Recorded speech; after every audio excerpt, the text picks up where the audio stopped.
I'm addicted to success.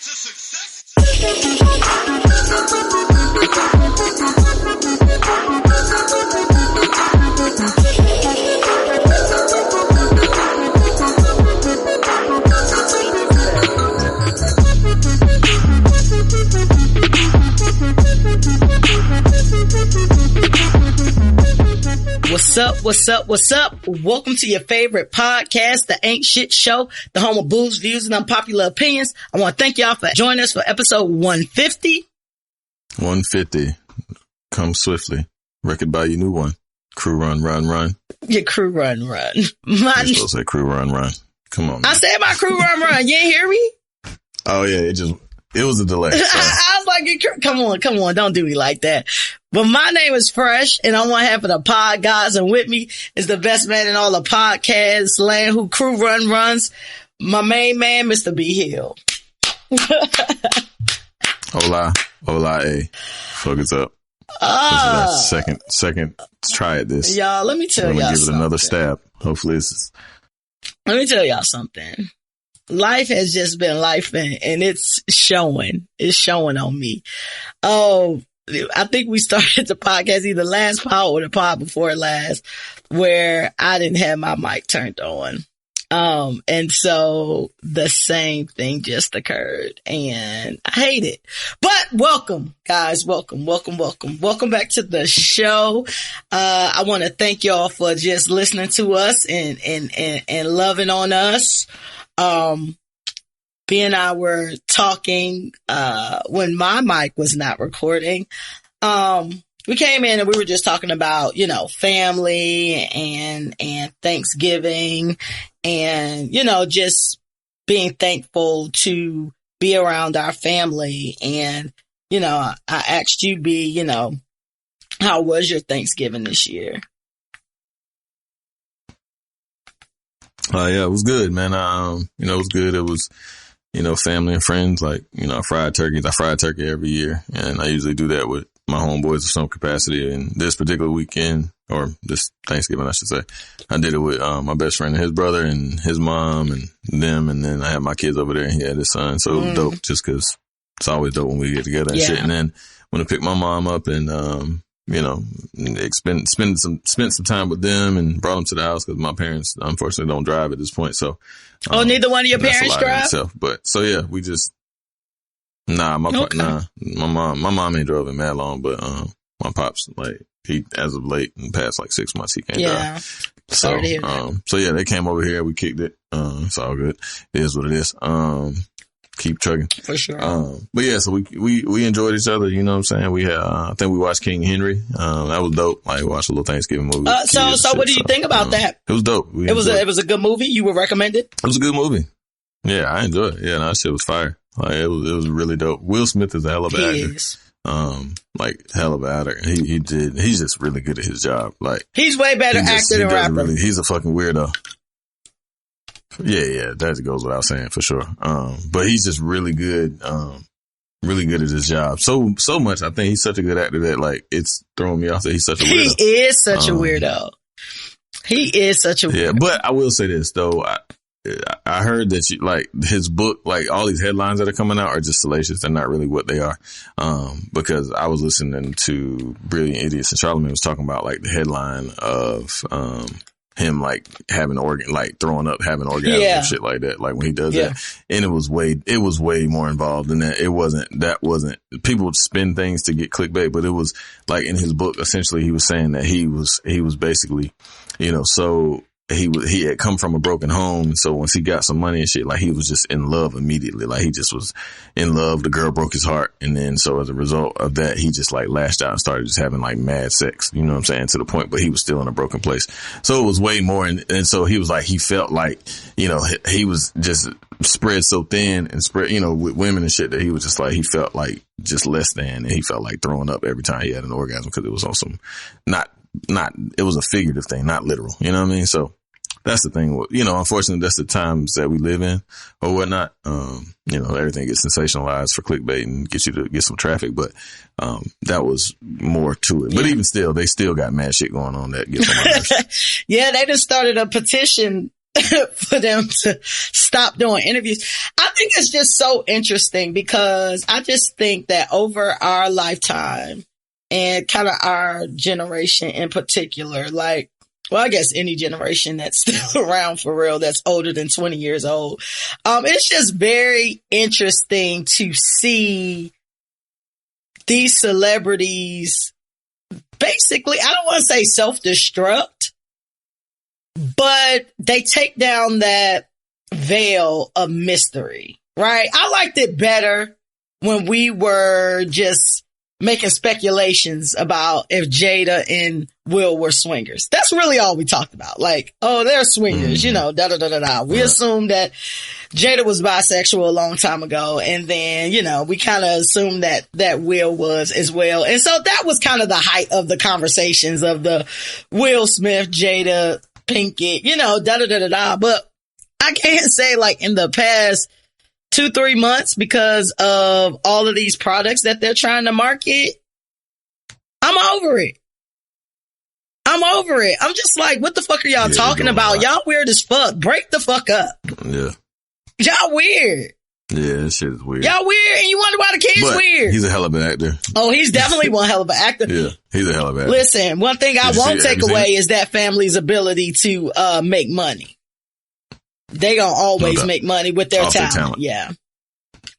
For sure. Cause I heard Willow's album was dope. Like the one that she put out, like I heard it was like, cause she could sing really well. You know what I'm saying? So like I heard, my wife told me, she said she like stumbled on it like 2 or 3 songs. That shit was dope. You know, like on some rock and roll. I like rock and roll. So like certain songs and shit. So, yeah, what I heard is not really my vibe. Like, it had like a little R&B influence and shit. Yeah. I remember when Willow was, I whipped my hair back and forth when my nieces and stuff were young. But you know, this rock stuff that she does now is not really my vibe. It reminds me of the shit that Jada used to do. That wasn't my vibe either.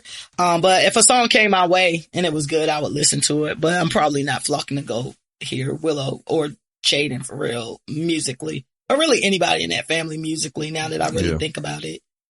But you know, if it's dope, it's dope. But King Henry was dope though. Huh? King Henry was dope. King Henry was really dope. Yeah. I think it's, you know, it's Jamie Foxx, Will Smith, probably for me.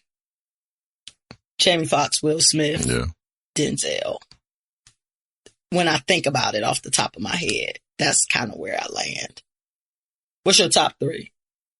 Yeah. I mean, them, but I'm going to put Jamie first and then Denzel over Will. But it's, it just depends on the movie you're watching. You know what I'm saying? Like whatever roles, cause Denzel's a beast. Like I like his movies more I have like a lot of memories, like just in my life with his movies that like impactful ass movies to me. So yeah. I definitely agree that, I definitely agree that Denzel, like overall, if we look at overall catalogs, I feel like Denzel 100% has better movies than Will. I just feel like Will has a better ability to transform, in my opinion. So top 5. So your top 5 Will Smith, top 5 Denzel, and I'll leave Jamie out. We'll go to Jamie in a minute, but so off the top. I'll go first since we're talking about it. I guess with Denzel for me is Malcolm X. It's like one of my favorite movies of all time. I think one of the best performances of anybody ever personified, like acting somebody that wants you. I definitely think he did the best more than anybody. And then Training Day was really up there. I'm spitballing on top of my head. So, Training Day, Devil in the Blue Dress, that shit was fire. That was a good movie. I forgot all about that movie. That shit was fire. Devil in the Blue Dress was crazy. What else was really good? American Gangster. That's 3. So Will Smith, American Gangster. I'll say. I really didn't like American Gangster. Really? I guess I loved American Gangster. Like that movie was trash. I hated the movie. You hated the movie? That's a strong reaction. Yeah, I watched it one time. I never watched it again. Okay. I didn't care for it. I went to the movies to see that. Oh yeah, I did too. I went to some movies to see that shit too. Cause the soundtrack and shit. It was a lot of hype around it. But Will Smith, I think this role, he did an excellent job in this. I'll put that up in terms of like his roles. That Hancock, I loved Hancock. Hancock was a fucking dope ass movie. It was an ill concept. He smoked that. I still don't think I've ever seen Hancock. I don't think I've ever seen that movie. Hancock was fire. Hancock because he was like a drunk superhero or some shit, right? Shit. Yep, shit was dope. Shit was super, and it had an ill premise. I've never seen the movie with his son. When he was the stockbroker dude. You never saw The Pursuit of Happiness? I don't know. Pursuit of Happiness is like my top Will Smith movie. If it's not my top, it's definitely in my top 3 for sure. Yeah, I ain't never seen that. Bone Density Scanners, yeah. I ain't never seen it. Yeah, that was a good movie. No, I ain't never seen it. I liked Ali. I didn't like the movie Ali, but I liked his performance in Ali. That shit was fire. I think for my Denzel movies, one movie that stands out for me is because it's one of the first movies that I actually remember Denzel, and that was the movie Glory, because we had to watch that in elementary school. Glory was definitely up there. Sure. Always remember Glory. Malcolm X was a good one. American Gangster was a good one for me. And I just pulled up his movies to refresh my mind. Man on Fire, I remember that one was a very good movie. I liked that one. Out of Time was fire too. I don't remember. Man on Fire was dope. Yeah. I like that one. I think a movie that everybody loves that I'm just like, okay, was Training Day. I think that's on everybody's top. Training Day was dope. Top 5. John fucking Q. John Q. Shit. I got John Q on my list. Q was wicked. Yeah, I was making my list while you were talking. So I had Man on Fire, Malcolm X, American Gangster, Glory, and John Q on my list. No, that's a good list. Did you ever see Roman J. Israel Esquire when he was like that weird lawyer dude? Was it good? That shit was dope. Yeah, that shit was dope. He smoked that. Book of Eli was dope. He smoked that too. Book of Eli was a good movie. I remember Book of Eli. So I'm looking at Will Smith movies right now, and I think I gotta go Bad Boys, Pursuit of Happiness. For sure. Hitch. iRobot. iRobot is a good movie. Was fire. I think iRobot is underrated. iRobot was fire. That was a very That's a fact. And what was the shit when with the I Am Legend. I Am Legend was fire. I Am Legend was a good movie. Trash, but like the movie up until the ending was fire, fucking ridiculous. No, that was a good movie. And Independence Day was a great movie for its time. Yeah. Enemy of the State was fire too. That was really fire. Men in Black. Yeah, this nigga got some shit. God damn. I only seen one Men in Black. I've never seen any of the subsequent Men in Black. I thought it was like 3 of them joints. It was only 2. I need to watch yeah, that shit was. I definitely need to watch iRobot. That was a good movie. iRobot was a good movie. Fire. iRobot was a good movie. Yeah. So yeah, them my top. I mean, I love Will as an actor.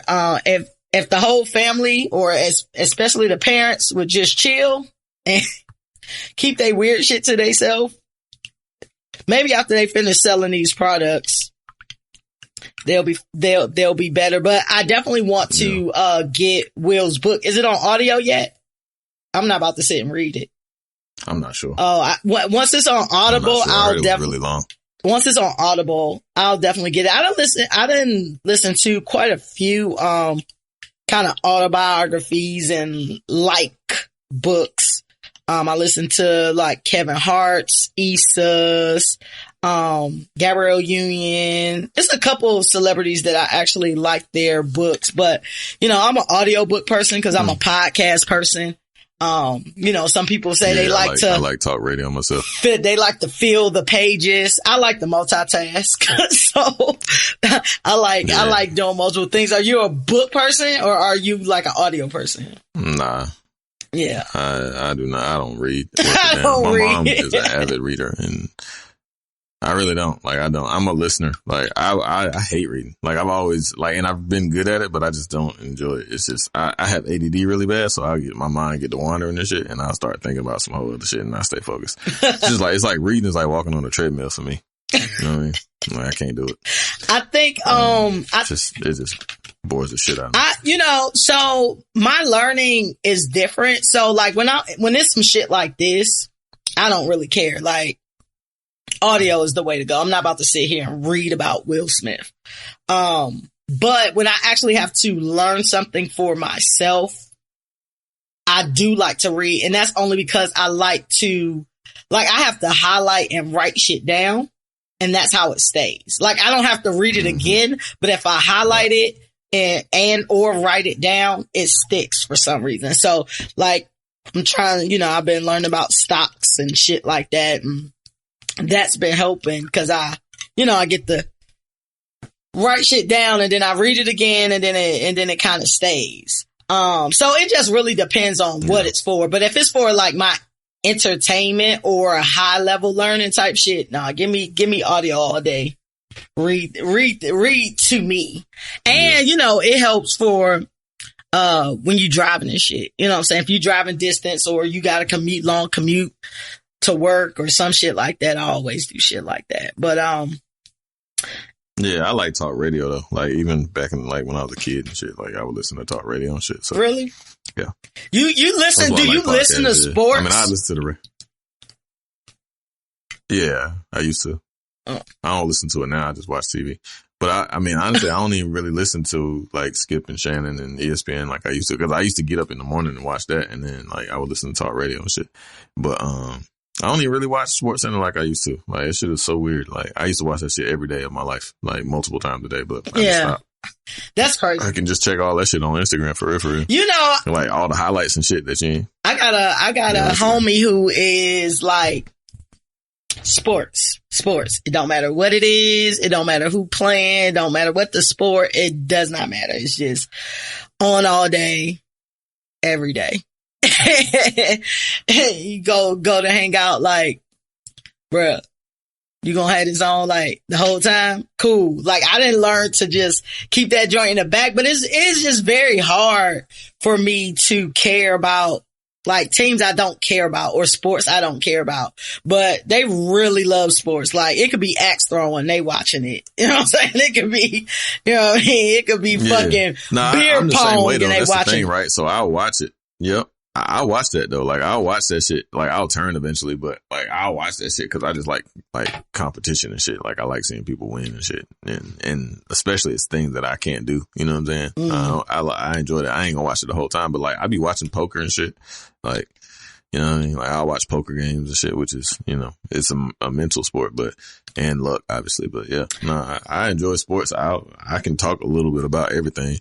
But I really don't understand tennis, like the scoring and shit, because I was watching Venus and Williams. I was like, I still don't understand the scoring in tennis. Mm-hmm. As much as I've seen tennis and I know it's 3 sets and all that other shit like that. But, yeah, it's, it's just not something that I choose to love. But basketball and football, now I'm with it. Like, I'm all in.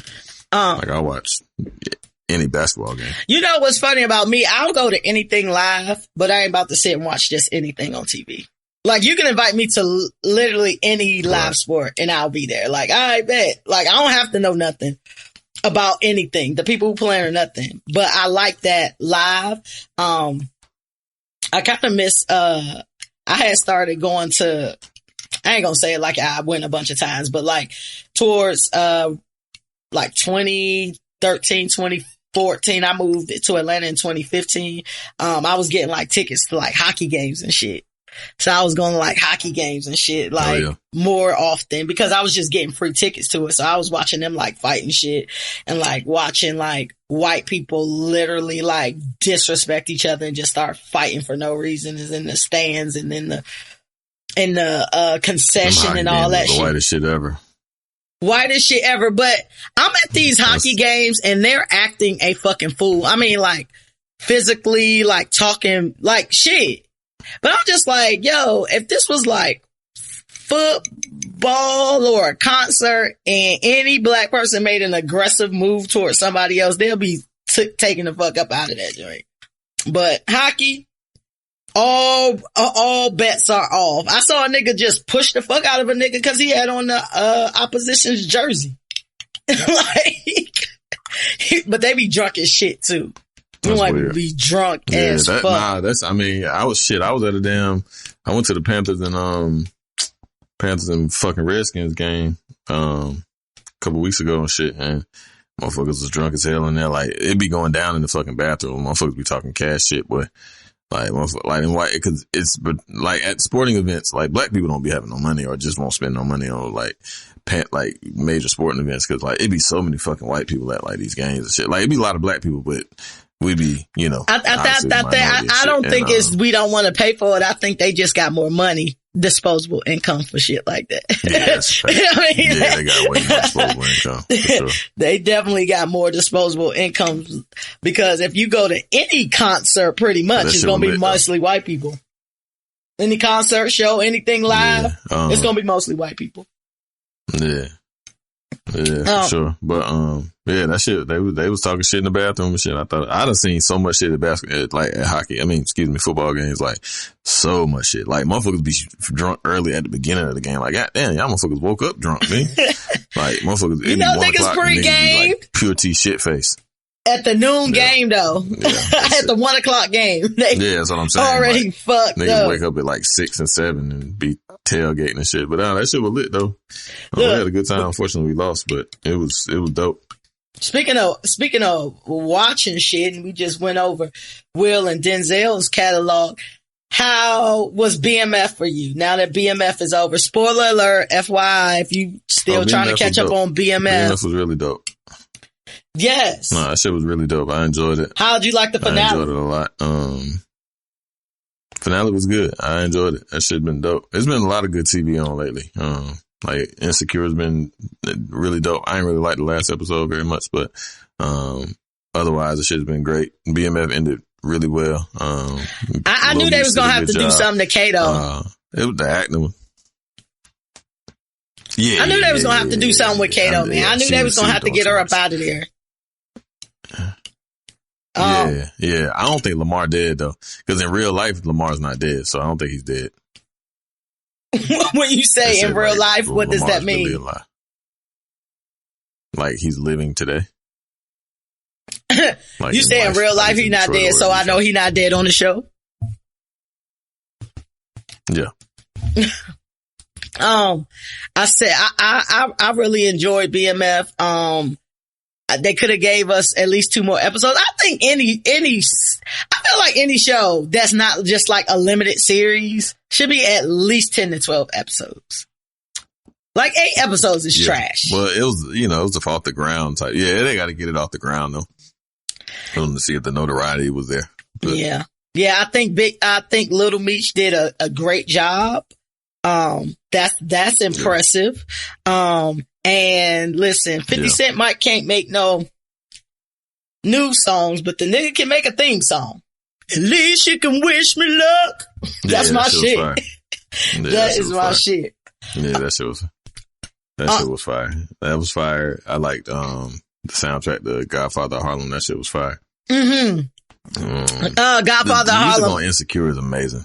Yes. I get a lot of my playlist music from Insecure. I be shazamming like fuck watching Insecure. Yo, the song, I gotta find the song that was being played at the end of the episode Sunday. That shit was fucking ridiculous. I don't have Shazam. I need to get that because I don't know what that shit was, but that bitch was jamming like a motherfucker, man. You don't have Shazam? I think Shazam may be like one of the first apps I ever had. Man, Shazam probably going like 15 years strong. Yeah, it was definitely the first one. Yeah, I don't got it. I need it, but I don't got it. Listen, I probably get half the music I listen to in general by way of hearing it somewhere else and Shazamming that shit. Like, what's that? I might hear a nigga going by with something in his car. Boom. Let me get that. What's that? Find all that shit. Shout out to Shazam. Oh, yeah. Shazam, you can endorse us. I was watching, so like Nori's wife, Noriega, wife was on, one of the reality shows. I think Love and Hip Hop Miami or some shit. And, she was upset because one of the black castmates was having a black woman's retreat.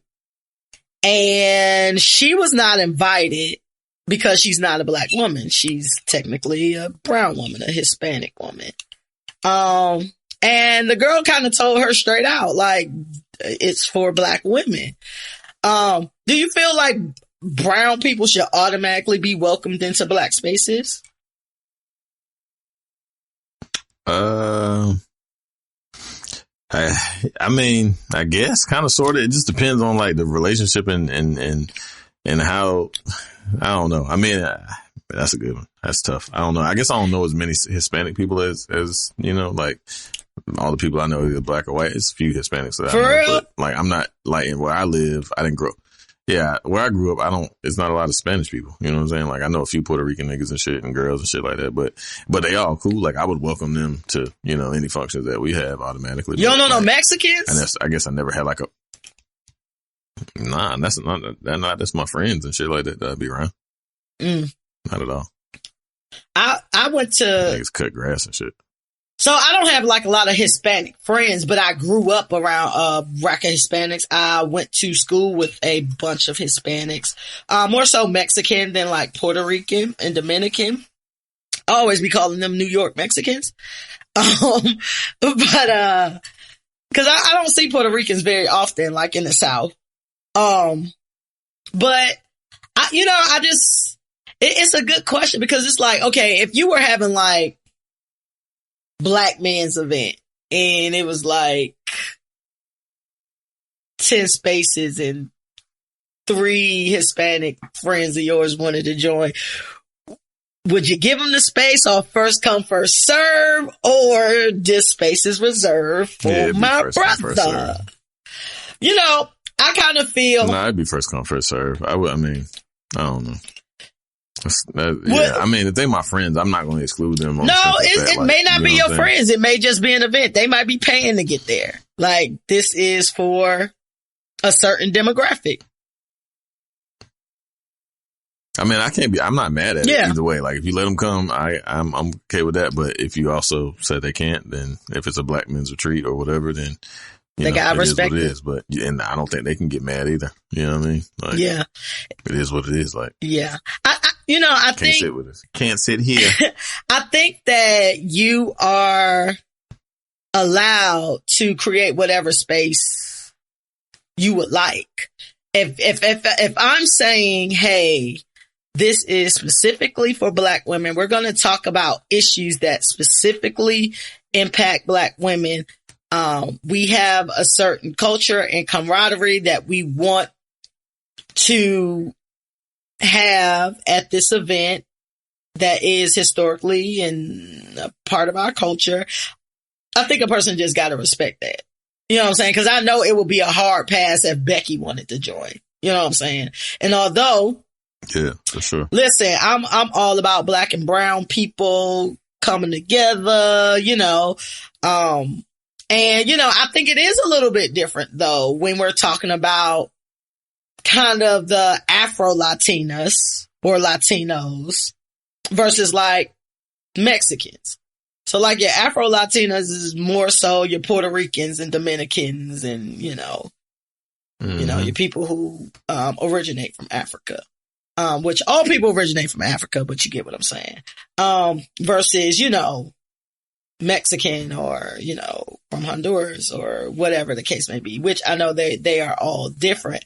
But if there was kind of like a scale, I think that the Dominicans and Puerto Ricans do get a little bit more of inclusion pass than maybe the others. We had a conversation recently about Fat Joe saying the word nigga. You know what I'm saying? A lot of people don't like that. Yeah. A lot of people are saying like, okay, if you're in the diaspora, then you can say it. And other people are like, no, this nigga not black. He can't say nigga. You know what I'm saying? I'm offended by this nigga saying nigga. Some people are like, you grew up in a culture, you get to say it. So then that opens up the door to, the Wiggers and others who feel like I grew up around black people. I should be able to say it too. So, it's all a slippery slope, but I thought it was a very interesting conversation because I've never really, we always have the black-white discussion or whatever all the time, but we never have the brown discussion unless we're talking about the N-word. And the fact that this woman just wanted to be included and the girl told her no, like I said, I respect it. I definitely respect it. But I think you should have a choice of who you want to invite. But on the opposite side of that, why want to be in a space you don't want, a person don't want you in anyway? You know what I'm saying? Why am I pressed to be a part of your event and you don't even want me there? You know? That's what the white people were saying all the whole time.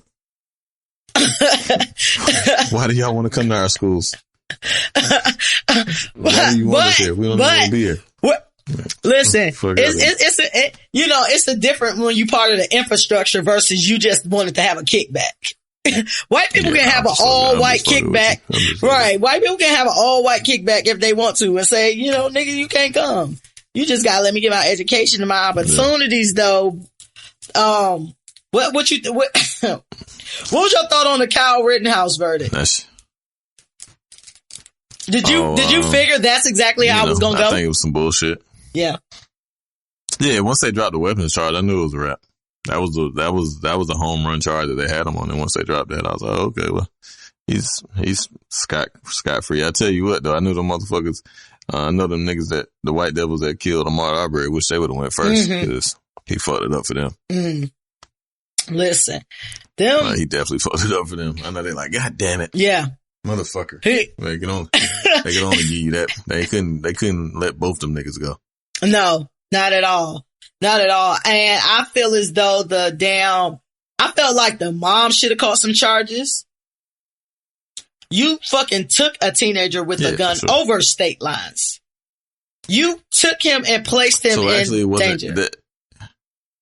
So technically it wasn't over state lines because his father lives in that area. So the gun that he used was actually registered to his dad's name.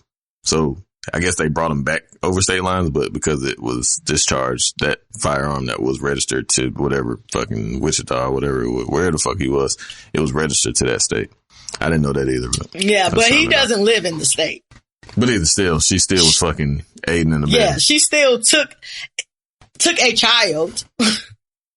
And we're gonna, no doubt. You know what I'm saying, over state lines to do some fuck shit. You know what I'm saying? Like, that seemed crazy. Like, a black mama leave her child in a car real quick and she get locked up to go in the store and your ass getting locked up. You know what I mean? Like, the system just so fucked up. Yeah. And you can tell, like, the judge basically wanted to adopt this nigga. Like, we knew from the beginning won't shit happening with this. Like, they in there singing songs and shit and laughing and fucking joking. Like, it ain't a fucking trial going on for the death of, you know what I mean? Like, person died, but nigga, like, it's crazy. It's just so blatant. It's just so blatant, and it ain't really nothing you can do. Speaking of blatant, what you think about that Native American violence bill your boy signed?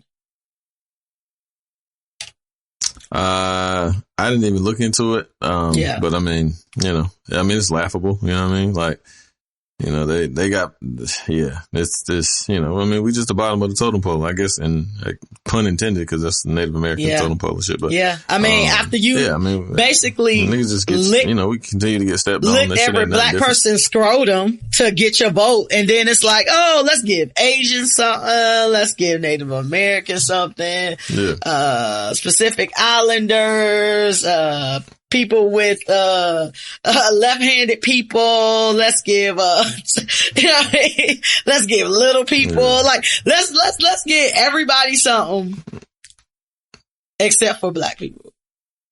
It's just so like, it's fucked up. Did you vote today? No, I didn't vote today.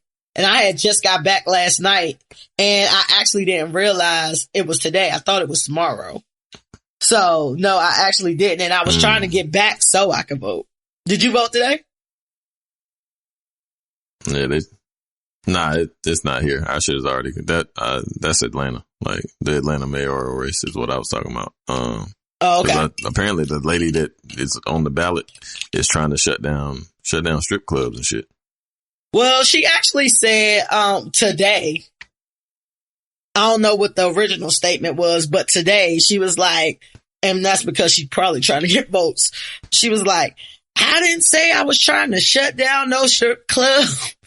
She a black lady. I didn't say I was trying to shut down no strip clubs. I would never shut down the clubs. Matter of fact, invite me to your club. I'll come. I was like, what have I missed? Like, cause I haven't had the mental capacity to really, dive in just due to all the things that's been going on in the past month and a half, 2 months, to dive into it. And I was just like, and then I saw Tighe posted something.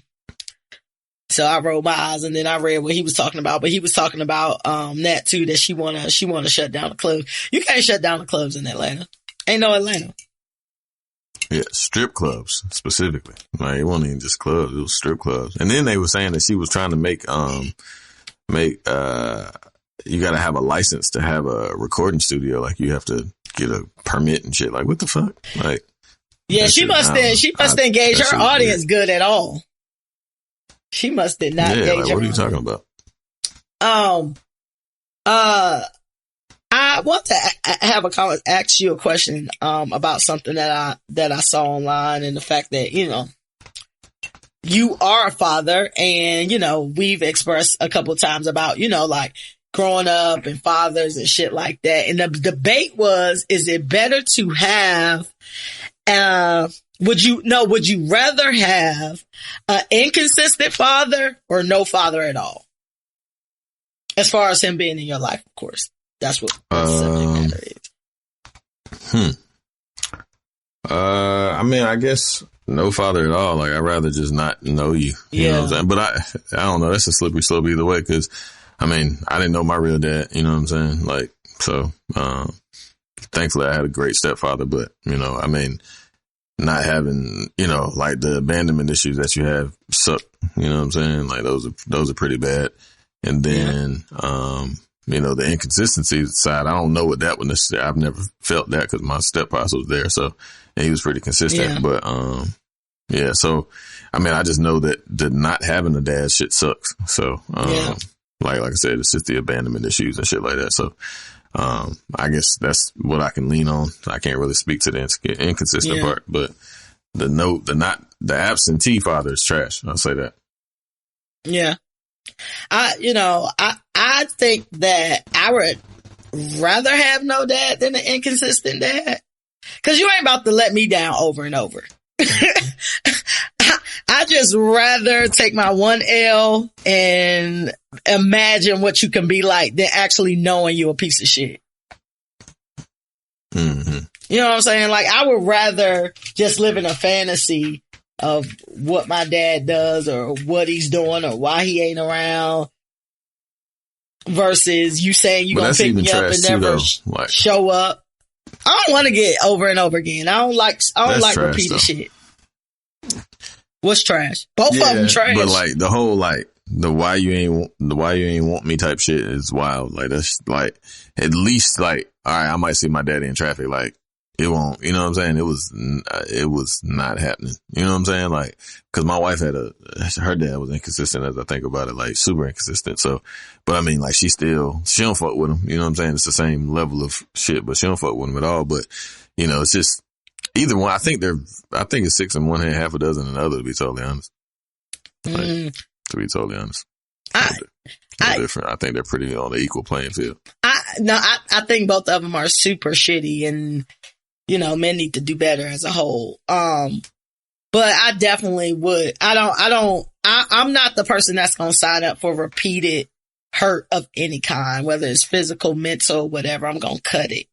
So if you making promises I mean, when you 7 and 8 years old though, you're not thinking like that as a. No, I'm saying now, now that you're an adult and you can look back on what your daddy did or didn't do or whatever, now that you've understood the lessons of an adult, is it better if you just didn't know the nigga, or if it was inconsistent. You know what I'm saying? Because I feel like an inconsistent father is both of them are gonna, if it impacts you in that way, that it impacts you like lifelong type shit. I feel like kind of a inconsistent dad is going to teach you, kind of make you more, you're more okay with bullshit and people doing bullshit to you. Whether as a no dad, like, you might be looking for your daddy and got daddy issues, but you might not go to a specific type of nigga. You know what I'm saying? Or a specific type of situation, especially if you're like a female and you got daddy issues or whatever. Like, you see motherfuckers who go after niggas just like they dad that was, you know, around, got all these kids, whatever. And now you with a nigga who doing like the same shit. But you also have like women who just date like older men and shit because they got like daddy issues. You know what I'm saying? I don't know. I just feel like no dad, you still gonna win a little bit better. Still got a little bit. I don't know. I don't know. I don't know. That shit is fucked up. Yeah. You know what I mean? Like an absentee parent is just trash all the way around. You know what I mean? Like, especially being an adult, and I know what it like, the decisions that you make, like you've had sex, you know that between there's an option or a high probability that you could fucking have a child because this is how children are made. You know what I'm saying? Like, yeah. So you gotta be, the irresponsibility associated with that is trash. Study came out, which I think we already knew this, that, I already knew this, that, you know, less people, are having kids these days, and they're talking about a baby burst, because adults are deciding like not to have children, which I think is the smartest thing for people to do if you know you don't want to take care of a child. I mean, like, children ain't no light work, so it got to be something that you actually want, not something you just want to dress up and, you know what I mean, and it's gonna look cute and blah blah blah blah blah. It gotta be something you want to do. So people not having kids is not surprising to me. I have more friends with no kids than friends with kids, and people who are actively like, no, I don't want kids. I never wanted kids. However, I think it is a crazy fucking thing for you to not only know you got flesh and blood out here that you made and you don't give a shit about, but like flesh and blood you actually come in contact with. You live in the same city, you pass, and you can just pass that motherfucker and keep it moving and know like that's your child and don't say shit. That's a different type of individual, bro.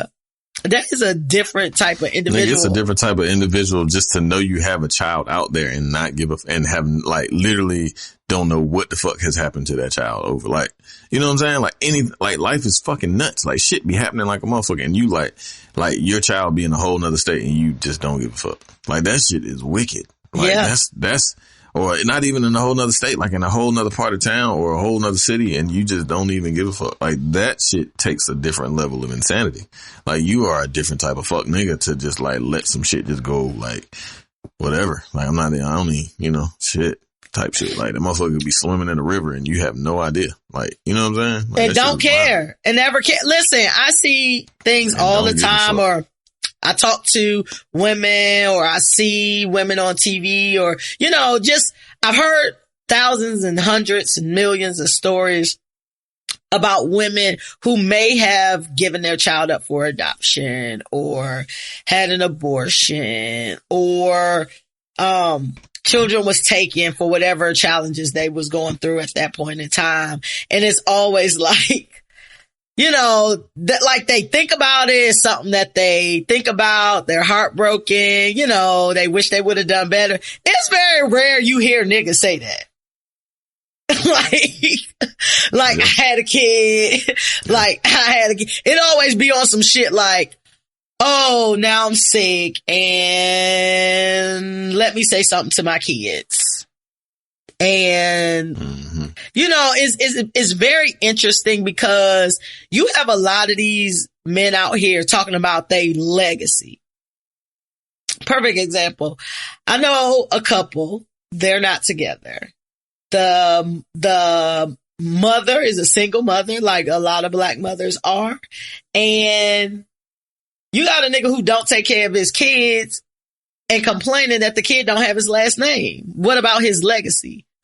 Your legacy is who you are and what you create, not just your kids, not somebody you want your legacy to be another person who remembers that you ain't shit? Like, what the fuck? Like, what is really going on? Like, he mad because this child don't have his last name and he don't do shit for this child. Yeah. Like, what's the logic? Motherfuckers be selfish, man. That's what I'm saying. Like, people are just selfish. People are just selfish.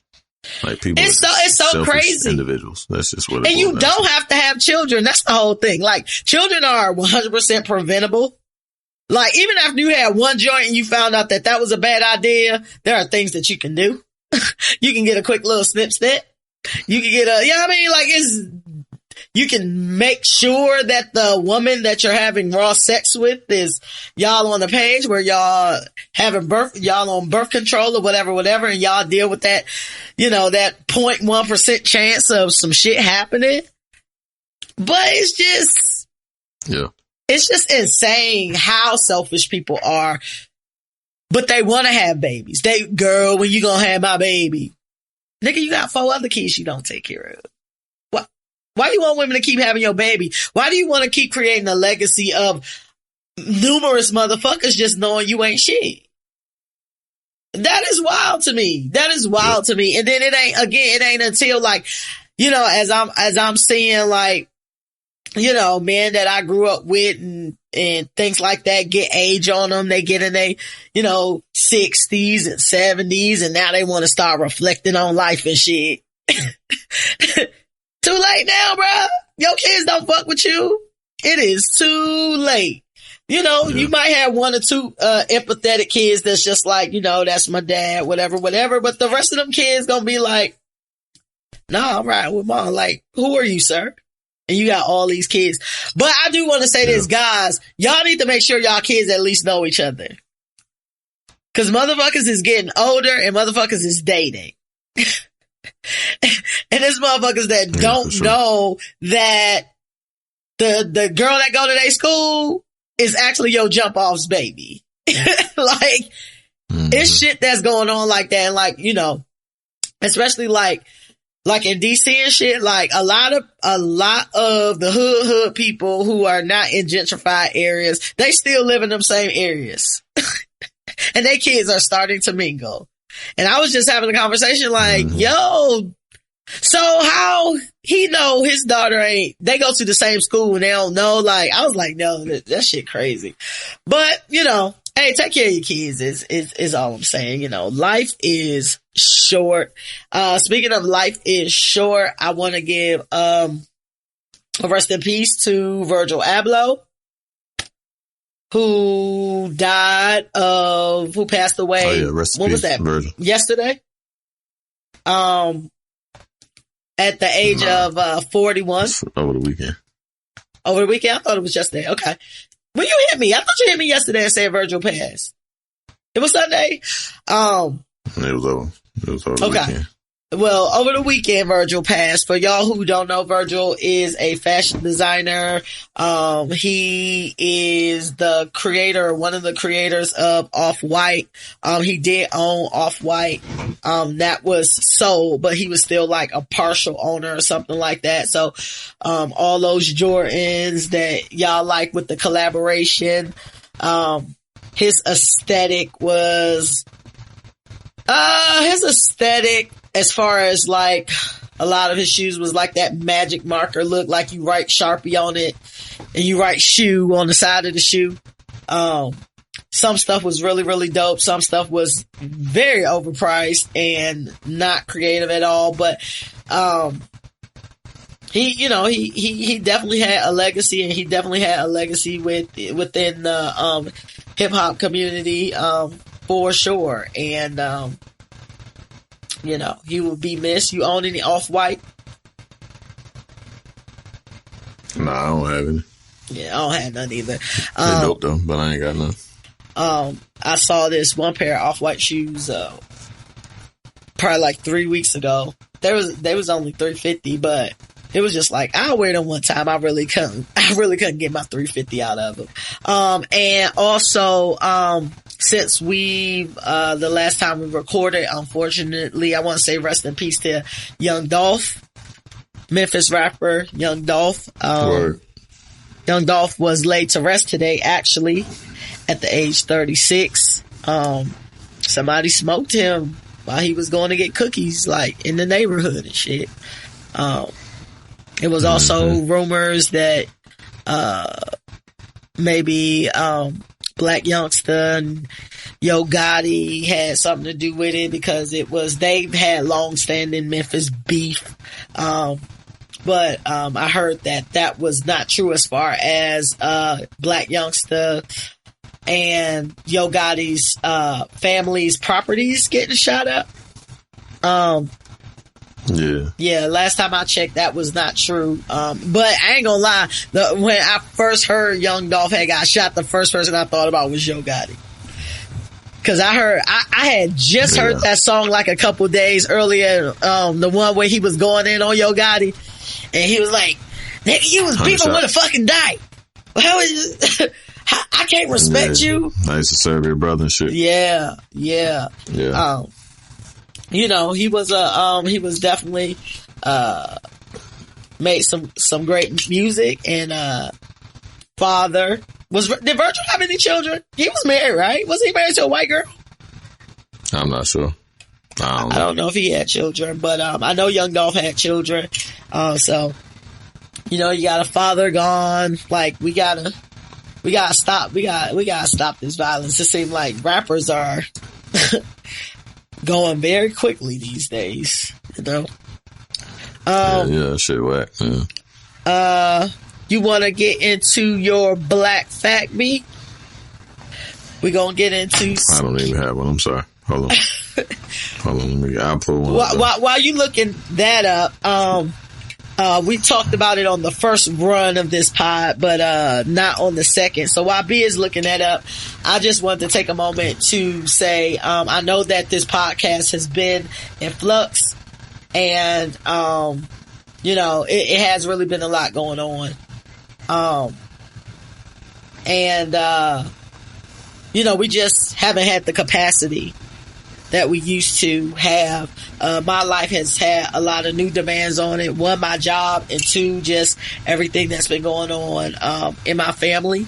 I know B has had things going on, and this is just where we are. This pod has been going on for 4 years. We're trying to decide how this will work in the future. You know, when you're working on a trending culture or pop culture podcast, you have to be on a certain cadence to make the news cycle. And that has become challenging over the last 4 years. And I love it. I love doing the pod. It's just my time is being pulled differently. It is also some, other projects and things like that I definitely want to work on as far as media or podcasting or YouTubing or something like that. But something that is on a cadence like this where we have to record every week or every 2 weeks, my schedule is not as static as it used to be where I could carve out that time. So right now we're evaluating. You will get at least one more episode from us, the Golden Shitties. You'll get that. And then we'll go on hiatus. We'll go on hiatus like we normally do. And during that time, we'll evaluate if we'll change our format. Like, the last episode you listened to was All Smoke. It was a play on Free Smoke where we kind of talked about whatever we wanted to talk about. And still be able to kind of give y'all our perspective on things that, hot topics and shit that we cared about. I know in the last run of this, when we did this originally, you were giving your thoughts on this and, kind of about celebrities and being burnt out. What? How are you feeling about that? Yeah, I agree. I just, life has taught me like a lot over the past pandemic and, Yes. you know, before that, but it's just like a lot of that shit I just don't be giving a fuck because it's so superficial, you know what I'm saying? Because like life is so real, you know what I'm saying? On a day-to-day basis, just for me and my household. And you know what I'm saying? Like I just can't like I don't really give a shit enough about it I give a shit like talking, and then we can obviously insert it and interject it, you know, when we hear certain things that are interesting or whatever, but like we can sit and talk, just shoot the shit like we've done for the past 54 minutes, about, you know, just life in general and then weave in type shit. So, I enjoyed the last episode, just cause, you know, it was just a conversation between two friends. Not to say that the others aren't, but it's just more like it's not more segmented and rigid. It's just kind of free flowing, and I enjoyed it immensely. Not like I said, we've had some really good episodes. You know, we've done 150 of these. All of them are pretty stellar in my opinion. But I think like to, you know, maybe like pivot a bit and shift gears. I think we could, you know, maybe try that and not bog the listeners down, and maybe we can even give them more, you know, more content. Because we don't have to keep it specific to, you know, current events per se. Like we can kind of just interweave them in. So you know, 2 or 3 pods a week and then slowly release them and shit like that. Yeah, I think that you know, we definitely need to figure out format. I think that it is. I think that it is quality. I think that it's something that we could give in either format. You know, a lot of people actually look to us to keep in touch with what's going on in pop culture and the news and shit like that. So a lot of people like that format. And you know, I produce the show. It takes time to put this shit together and shit like that. And then, yeah, for sure. But you know, I think that, you know, there are other formats and some may like that all smoke, format better. You know, I would love to keep the show. But we would definitely have to figure out a pivot. So, you know, you guys, if you have thoughts and you want to express that about how the show should go, you know, reach out to us. You know, you can go to our page. We have a web page, ain'tshitshow.com. You can use the form there. You can hit us at theain'tshitshow@gmail.com. You know, you can hit us in the DM on the show page, but you know, let us know your thoughts and we'll figure it out and figure out what we can do. And if that format works, I do really enjoy podcasting. Like I said, there's some other types of interview style podcasts I want to do and things like that, but it just can't be, it has to be something where you can kind of can it and release it, kind of like B said, you know, it has to be something where I can do all 10 and, you know, release them every week or every 2 weeks or whatever the case may be. But we love y'all, you know, we do. We want to keep this going. But you know, just really let us know your thoughts. And as far as the golden shitties that we are going to have, I do want us to have that. That is a staple. Let us know some subject matters and shit you want us to give our opinions on. Y'all know the golden shitties is a recap award show for 2021, which was actually 2020 Junior, in my opinion.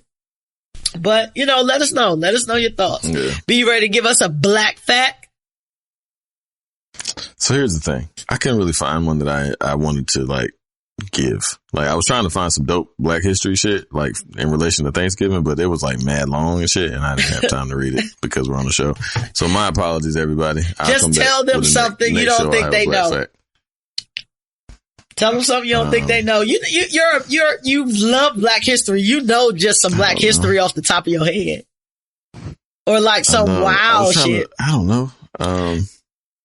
You could talk about them niggas getting exonerated after all this time for killing Malcolm X, and we know they didn't do it in the first place. Oh yeah, the Malcolm X. Oh yeah, for sure. Yeah, I mean, it's funny you said that because, so the two brothers, I don't know their names off the top of my head. I can kind of Google it. Y'all can Google it. Anyway, I'll look it up. Yeah, y'all can Google it. It was two brothers, two Muslim brothers that were exonerated, and cleared. I think one's still alive. The other one has passed some time ago. But they were found guilty of killing Malcolm X a long time ago when they didn't do it.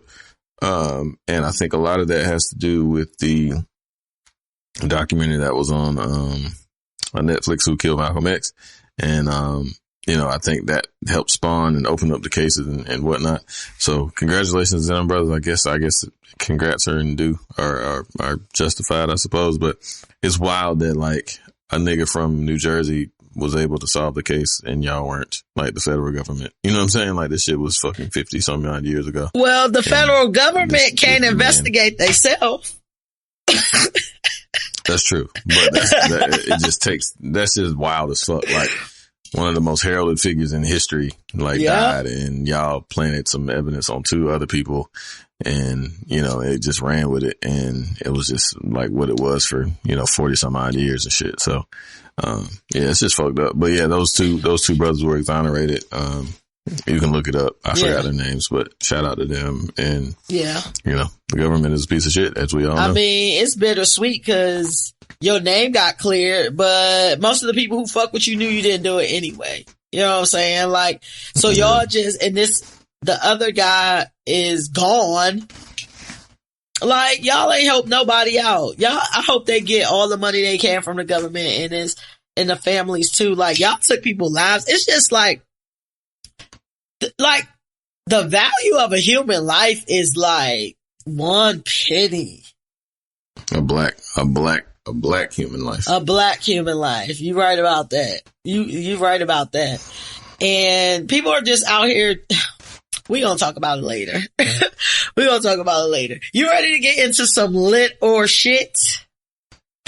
Might be our last one. Yeah. Lit or shit is our pop culture segment where we talk about all the fuck shit on your timeline. You drinking anything today or smoking anything today? Fine pod? Yeah, I was high. I'm high. I'm drinking a beer. Well, I'm finished my beer now. So, I am actually drinking, infused hot chocolate. So, wow. That tastes great. I took an edible over the weekend, man. That shit had me on my ass, man. Shit. Them shits be too much, man. I be too high for too long. I don't like them. I mean, like, I enjoy them, but it's just like, fuck, man. Them shits had me, like, I don't even be sleep like that during the day. That shit was, like, making me sleepy and shit. It's too much. Like, as a weed smoker, I'm just gonna continue to smoke weed. Them edibles ain't for me. Listen, ever since I started Elevate Consumables, which is an infused brand. Look it up, guys. But ever since I started that, I don't even do the joints no more. Like, it's crazy when you have access to something and you don't want it no more. You know what I mean? Like, it's like you said, like, if I'm going to eat an edible, I always be like, all right, do I feel like being shut down? Like, if I'm in the house, ain't no need for me to take an edible because I'm gonna go to sleep. Like, I'm gonna be slumped. So I gotta take it and be doing something. I have to keep moving because once I get still, buddy boy, I'm asleep. Okay. Yeah, that shit. I was at my mom's crib. I took one and went to my mom's crib and like, I was just knocked out on the couch. She was like, what is wrong with you? And I was like, I'm really high, mom. I took this fucking edible and it's got me down. It's got me down. Saturday. Yeah, it was Saturday. Shit had me down. Like, I was taking naps and dozing off and shit. And then, like, I don't like them shits because them shits just, I be forgetting that, like, they hit you, man. Like, and it always seems to hit me when I'm driving. I don't like that. I don't like that. Like, ooh, fuck. And then I just be wanting to fucking, like, pull over and shit and, like, relax. But then, like, it'd be lasting for fucking ever, man. Like, them shit, I was out for like 6 hours. I was like, this shit is too much, man. See, that's why, so this is what I'm kind of learning now, like, since, I've been kind of doing this type of business, is like, the baked goods seem like they stay the longest. Like, they stay longer than like your gummies and your nerd ropes and like your chips. But like brownies and cookies and cake and like shit like that shit seems to stay in my system for a long ass time. Like, I wake up still lethargic as fuck. I don't know. Yeah. What did you have this weekend? What did you have this weekend? a gummy. My homeboy went to Colorado, so he went to a dispensary and shit and brought that like some mints and some gummies and shit. But see, it's wild because my wife is a fucking like, she a damn drug dog or some shit. Cause she took 2 of them shits and won't even like, she was like, I don't feel shit. I'm like, what are you talking about? Like, I am fucking loaded over this bitch. Like, what the fuck is wrong with you, man?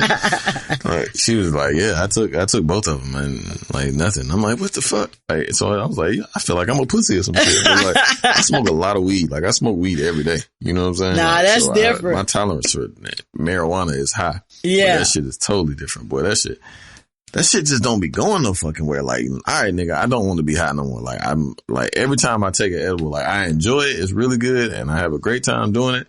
And then like, after like the second hour, I'm like, all right, now, goddamn it. Like, I don't want to feel like this anymore. And that shit, it's not up to you. Yeah, no, it's really not up to you. Cause I feel like with weed or alcohol, you have the ability to sober yourself up. Like you have the ability to get unhigh or undrunk if the situation really calls for it, right? I mean, depending on how fucking wasted you are, but you can go sleep for a few, wake back up. That edible, you on that edibles time. And it will last. On the edibles time, Jack. You was on the edibles time and you can wake up and still be high. Yeah, like, go to work, still be high. Listen. Shit ain't for me, boy. Like, I enjoy them, but I would love, I've never done an edible on like vacation or some shit. Well, not true. I've done it in Vegas, but like, I want to be on like a beach when I ain't got shit to do and I can go to sleep like 4 times in like, 3 hours. Like, that would be great. I was going to take some with me to, when I went to fucking Puerto Rico and shit, but something happened. I think I ended up just getting some bud and shit. I took some bud, like, but next time I'm taking some edibles, like, to Puerto Rico and like, so wherever I go to, an island spot where I ain't doing shit all day. Yeah.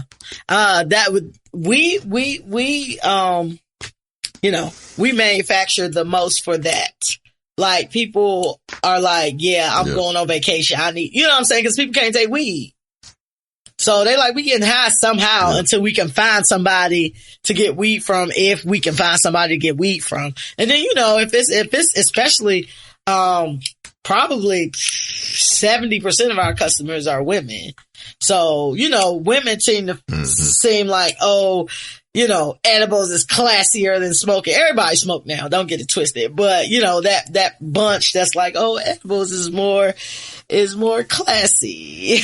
But, when women go on vacation too, it's probably a little bit harder to find somebody that sell weed, unless you know somebody in that town. Cause you ain't gonna just be going with random niggas trying to find some fucking weed and shit. You know what I'm saying? So, a lot of people get them for vacation. Well, it's legal. Yeah, that's true. That's true. Go where it's legal. That way you can go to a dispensary and grab you whatever you need. But it ain't never legal in the most fun places. Speaking of. True. Well, Vegas, California. Yeah. That's about it. Domestic. I mean, it's legal in DC and stuff like that, but I don't know, maybe because I'm from DC, I don't really think of it as a vacation spot. But, you know what I'm saying? Like, it's not. I love DC. Like, going in and out, that shit fire. I love DC. I love DC as where I grew up, but I'm definitely not my choice of vacation. Speaking of, weed legal. For sure. So your girl Ari Lennox, it got arrested or is currently in jail unless something has happened in the last couple of hours in Amsterdam. So Ari Lennox was arrested in Amsterdam on Monday for disturbing public order. And she said that it was discrimination. The Dutch military police said that they detained her because she was being drunk and aggressive in public. She said she was being racially profiled. They said that she was full of emotions and wouldn't calm down. And that's why they had to take her in custody. Where we going? Drunk or racism? Yeah, you should let her go now though, right? She out now? It was racism. I'm sure she was right. Yeah, it's fucking. You was like, nah, I'm saying they should I'm always let her going for out, racism. Like, yeah. Yeah, it's always racism. Yeah, she definitely. Yeah, she was black. She got that big old nigga nose on her. She got a nigga nose on her. Boy. I love Ari. Like Ari is one of my favorite like R&B artists. I love Ari. She is amazing. I love nose Ari. is. She has a nose that she can definitely smell what the Rock is cooking. That's a fact. That shit, boy. Listen, that nigga knows what's happening. She knows what time it is. Do you hear me? Like, damn. Like, speaking of, like, did you watch the Soul Train Awards? I caught her performance. Yeah, I didn't even know it was on. With her performance or her in Summer? Yeah, her in Summer. Because she performed twice. Oh no, I didn't see hers. I saw her in Summers. Oh, she smoked her. She did her joint that JD wrote. That shit's fire. I love that pressure shit. Oh, for real? And she smoked it. But like, Summer is so fucking awkward. Like, Jesus Christ, what a weirdo. Like, she was just she's so awkward. She make me feel awkward. And shit. Yeah, like, what the fuck, man? Like, goddamn, like, this music is beautiful and I can't even enjoy it because you're a fucking weirdo. She is a fucking weirdo. Like, and Ari could have killed her. Yeah, Ari could have killed her, but Ari held it down because, like, Ari could have smoked her. Like, because Ari's a performer and she did a very good job earlier in the show when she did the pressure shit. But it was just like, what the fuck? Like, why are you just standing there all fucking like, bitch, like, don't come if you're going to do that shit. Listen, I think Summer should just like be one of those. She's not going to be able to be it because she's too big of a bird for it. But I feel like Summer would be great if she just became one of like those artists that just like, you never heard nothing from them unless they release music. And then you just hear the music, you see them do a couple performances, and then they go back into like they whole shell, because I feel like the person that is Summer Walker is a turnoff to a majority of people. Yeah. Just from the way that she's a weirdo. She like from her social media antics to the things that she say to her just being like, oh, I want to basically show my vagina on live, but then I'm shy and then I don't want to sing, but I want to twerk. Like, it's a lot. I need a teddy bear to perform, but I'll bust his pussy open and show you my nipples. Like, what are you talking about? She weird. Like, I'm having social anxiety, so I need a teddy bear when I sing this song, and I don't even sing it like you don't even like you barely open your fucking mouth when you sing. Like, your voice is so amazing that even when you crack your fucking thing and do 1, 2, like, it's gonna sound amazing, but like you're not even like belting. You know what I'm saying? Like, and bitch, sing. Like, what the fuck? Like, that shit was super fucking weird. Like, it was so strange. Like, my little girl was like, why is she acting like that? And I was like, I don't know, baby. Like, she just, like, I don't know, baby. She's almost 9-year-old can like pick up on that. That shit was weird, man. Like, and then the fact that you have an almost 9-year-old is wild. That is wild. No, she'll be 9. They'll be 9 on the 23rd. That is wild. That is so crazy. I remember when you said you were having twins. Like, Jesus. Tell me about it. You get old, not me though. Word, my nigga. No, I'm definitely getting old, for sure. No doubt about that. Hey, you see, crazy, man. Like, you see my Blue niece about to Ivy be 20 tomorrow. Like, she fucking turning 20. Damn, your niece about to be 20? Yeah, I saw Blue Ivy. Yeah. Mm-hmm. Yep. Yeah, I met her when she was 4. That shit is nuts. I'm old as fuck. Listen, my niece just turned 16. She'd be turned up on the ground, be mad. She'd be mad fine on the ground. I'm like, why is your shirt so high? Like, why is your stomach out? Like, she plays soccer, so she already got like a crazy, like soccer body and shit. I'm like, yo, like, put on some clothes, my nigga. Like, but I mean, she bad, so I can't even hate, but like, I'm not comfortable with it. And I'm not comfortable. I'm not comfortable. Years. I'm not comfortable with none of these kids. I'm not comfortable with how they're growing up. Like, I'm just not comfortable. Like, it's gonna happen. It's just life. But it's just hard seeing like these little children and now they Instagram models. And it's just like, okay. Thousands of likes and shit. What are you talking about? And you know what? I don't who's even liking you 1,000 times. So I think that's my thing, right? B. I think it's not really them growing up. it's more so, I think, for me, the attention that I know they're going to attract. That makes me uncomfortable. Yeah, for sure. Because I feel like I'm a little less anxious about the little boys that in my life turning into, I don't know, boys mature slow anyway too. So when they 20, they still act like they 16. Whereas the 16-year-old girl gonna act like she 20. Guns and shit. Like they be showing guns and all, like, yeah, they be wanting to be street niggas and shit and showing mad bread. Like, it's just fucked up. Like, so you got the one side where it's like the little niggas, and like the niggas who want to be thugs and shit. Yeah. And then you got the girls who trying to be bad bitches at 16. Like, what are you talking? Like, you're not a bad bitch. You're a fucking little girl. And even when you're 20, like, it's, I don't know. This shit is just weird. Like, somebody said the other day, like, the internet ruined the world solely because you are not supposed to have this much access to people. Like, no, 100%. I agree. You literally can, like, see a motherfucker in Nebraska right now. You can Google, like, Nebraska people on fucking Instagram and, like, Nebraska people. Like, you're not supposed to be able to go, like, you're not supposed to be able to have that. Like, in the same, you can do that in fucking Argentina. Like, you're not supposed to have this much access to people. Like, you would never have, 14,000 people following you at one time, like, seeing your moves. Like, it's just fucking nuts. Yeah. And that's not even a lot of people. Yeah. Like, you know what I'm saying? When you think about it like that, like, motherfuckers have millions and millions and millions, but, like, a motherfucker around the way, motherfucker will have 7,000 or 7,000 people on their shit. Like, that shit is just too much.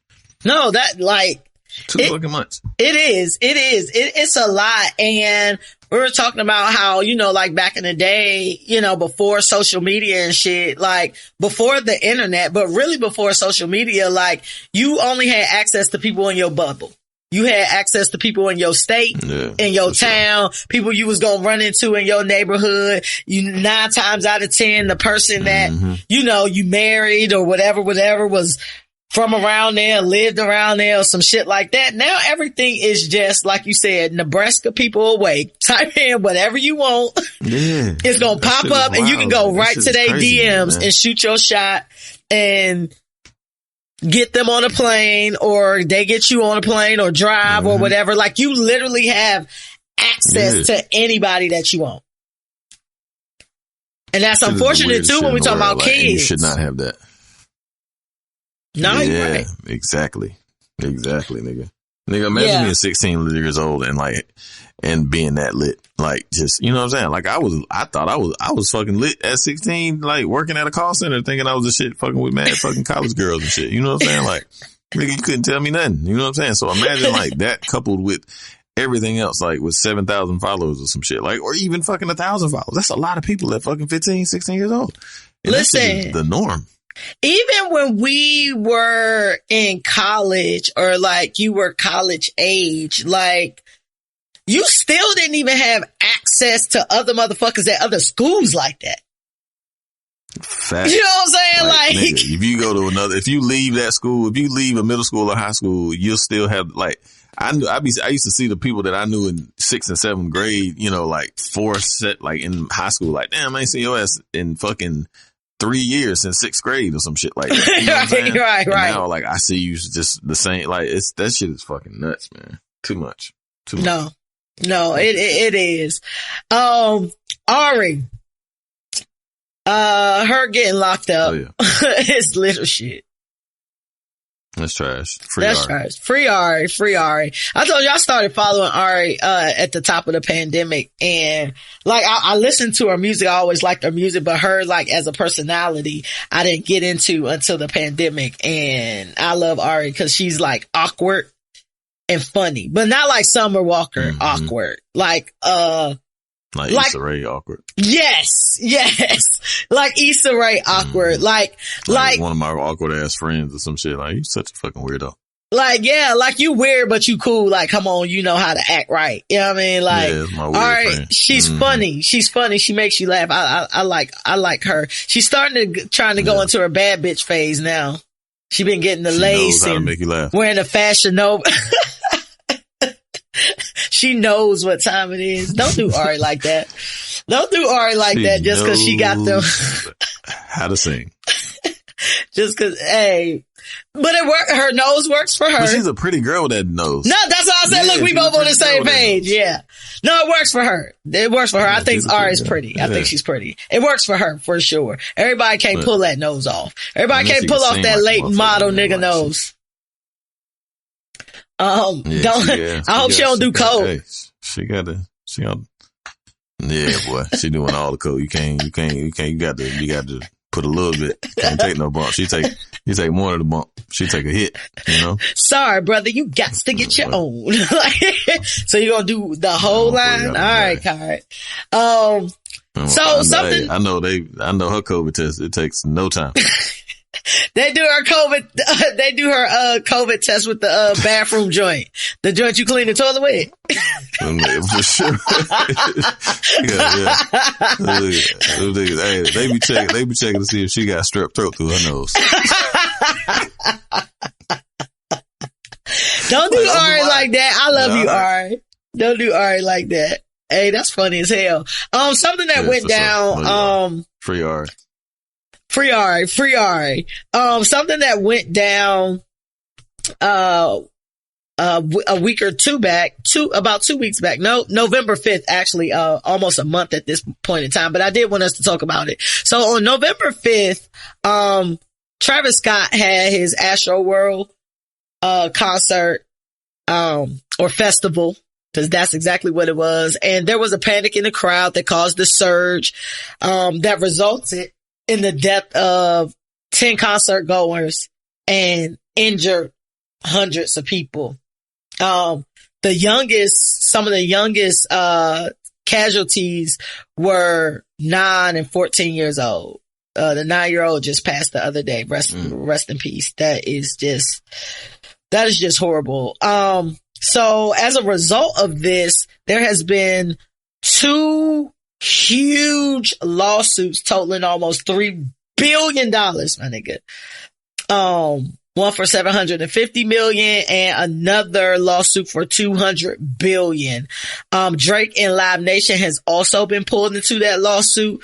Allegedly when all of this went down is when Drake and Travis Scott was, performing, their song, and, I don't know exactly what was so hyped that y'all had to rush the fucking stage. And the stage was not even like level to where you could get on it. It was elevated like a festival stage. So what was y'all pushing for? Like what was really going on?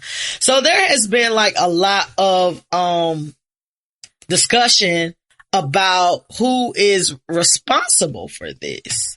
Some people say Travis Scott, because maybe he was made aware of something earlier and it was his show. Others are pointing fingers elsewhere. Who do you think is the key people to blame in this tragedy? I guess, shit. I mean, it really comes down to the staff. Like, I mean, the people, the security guard, like the fucking logistics team, you know what I mean? That was in charge of getting security and all that shit like that in place. Like, it's definitely not Travis. Travis ain't got shit to do with it. That's why he hired the team. Like, you know what I'm saying? Like, that shit is a fucking huge ordeal. So you have to have a team of people in place that have, you know, that are disseminating, delegating and all that good shit like that. Yeah. So it falls on security, it falls on the police, it falls on the logistics team, but it definitely doesn't fall on Travis. Yeah. I felt the same way until, the internet started pulling out receipts and shit like that. And I've never been to a Travis show. Although Travis has a few songs that I like, I don't get the big deal with Travis. Like, middle America fucking loves Travis Scott. Okay. Like, this nigga is the shit. Okay. I don't get it. You know what I'm saying? Because he's not that big of he rarely does interviews. He rarely talks or anything like that. You know what I'm saying? Like, I think he makes decent music, but I just don't get it. But there are fucking millions upon millions of people who absolutely love this nigga. So once the internet started pulling up receipts and shit, they were showing that you know how Travis concerts go, and it's a lot of mosh pitting and a lot of pushing and a lot of him encouraging that type of behavior. There was also receipts pulled where, you know, he was telling crowd members to jump a guy and things like that. So it had me to thinking, you know, did Travis create this type of atmosphere to make this type of, casualty filled, event possible? You know, did he encourage this? Did he create a culture of this to make this type of thing inevitable? Pretty much. I mean, yeah, for sure. But at the same time, like, concerts are wild. Like, I've been to a lot of concerts and seen a lot of fights and just a lot of shit. Like, when you get a lot of people together, it's bound to happen. Like, when it doesn't happen, is like, oh, this was a nice event. Nothing happened. You know what I'm saying? But like, just think about all the concerts that you've seen or been a part of. I know for a fact that I've been to a bunch of shows, large and small and whatever, and like, especially hip hop shows specifically. Shit just be happening. You know what I'm saying? Like, motherfuckers be drunk and shit. Whenever there's alcohol and music and all type of shit, I done seen all type of shit happen. So, I mean, yeah, he creates, you know, he promotes the ragers and shit. That's what his people are called or whatever. But I mean, you know, it's what are they called? It's hip hop rock. You know what I'm saying? Like, he's a rock star. You know what I mean? So it's just like, people been dying at concerts forever though. You know what I mean? Like it's been mad rock and roll shows where 10, 12 people died and shit like that. Like, it's just, you know, kind of par for the course in that regard. But really, you know, I don't remember a bunch of mass casualty rock and roll shows.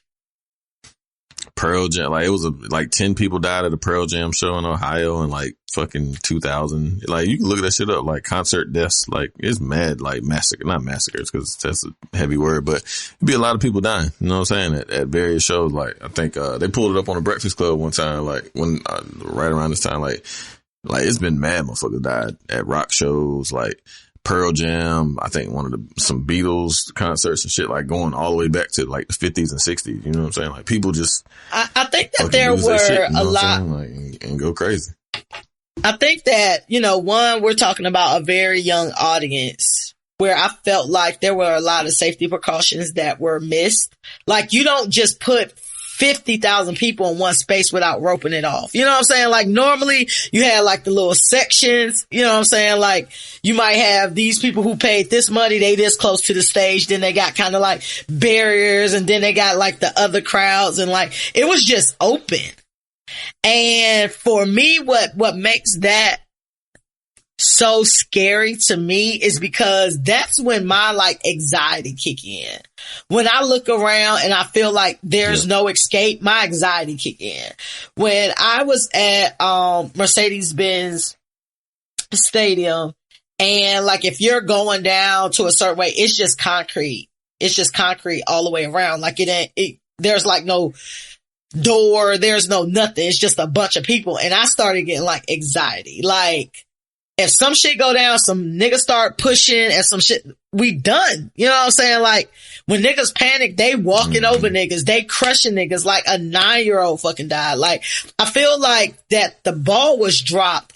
I'm not necessarily saying on Travis. By the dad bringing the 9-year-old.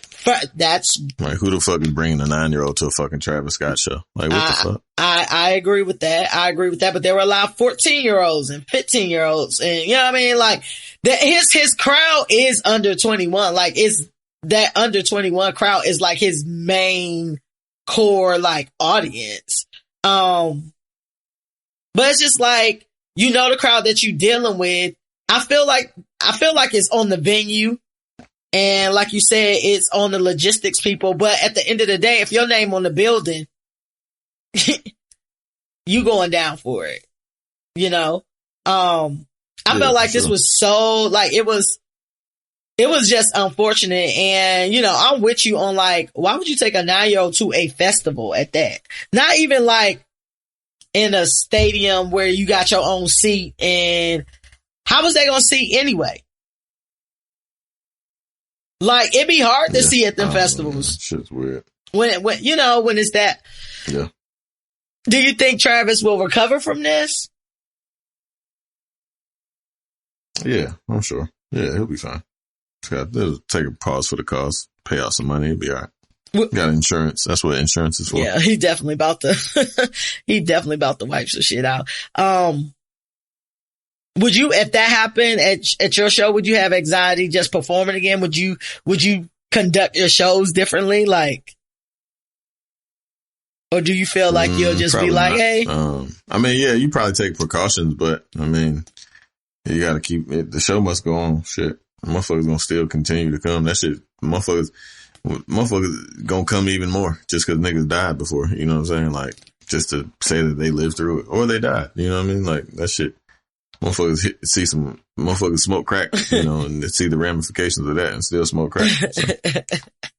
Hey, yo, I saw somebody was smoking. I was talking on the phone with somebody and they were high. They were smoking and like they looked zooted, my nigga. Like, I was like, damn, what's that? Like, I want some of that shit. And then I thought about, don't be a menace while drinking your juice in the hood. And the nigga passed out and was like vomiting and shit. He was like, damn, let me hit that shit.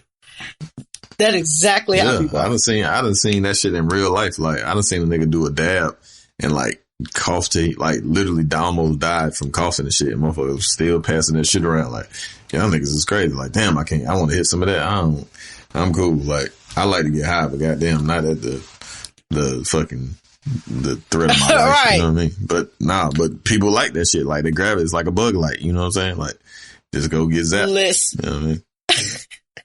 They was showing I saw a video. I thought I sent it to you. Maybe I did. I'm not sure. But the nigga who, was getting naked in the street and shit. That shit happens all day, every day in DC. Niggas be tweaking. Fucking getting naked. But what be making them get naked? Oh, they on that boat. Yeah, they on the boat. Like, what? I be want to know what about boat make you get everybody fucking gets naked. They be burning from the inside. Yeah, they gotta get grounded. They gotta take their shoes and shit off, and then just like Pedro. Like, I was so hot. I could not get cool. I had to cut my hair off. So that's nigga just be Pedro. Man. Pedro was on boat. Pedro was on boat.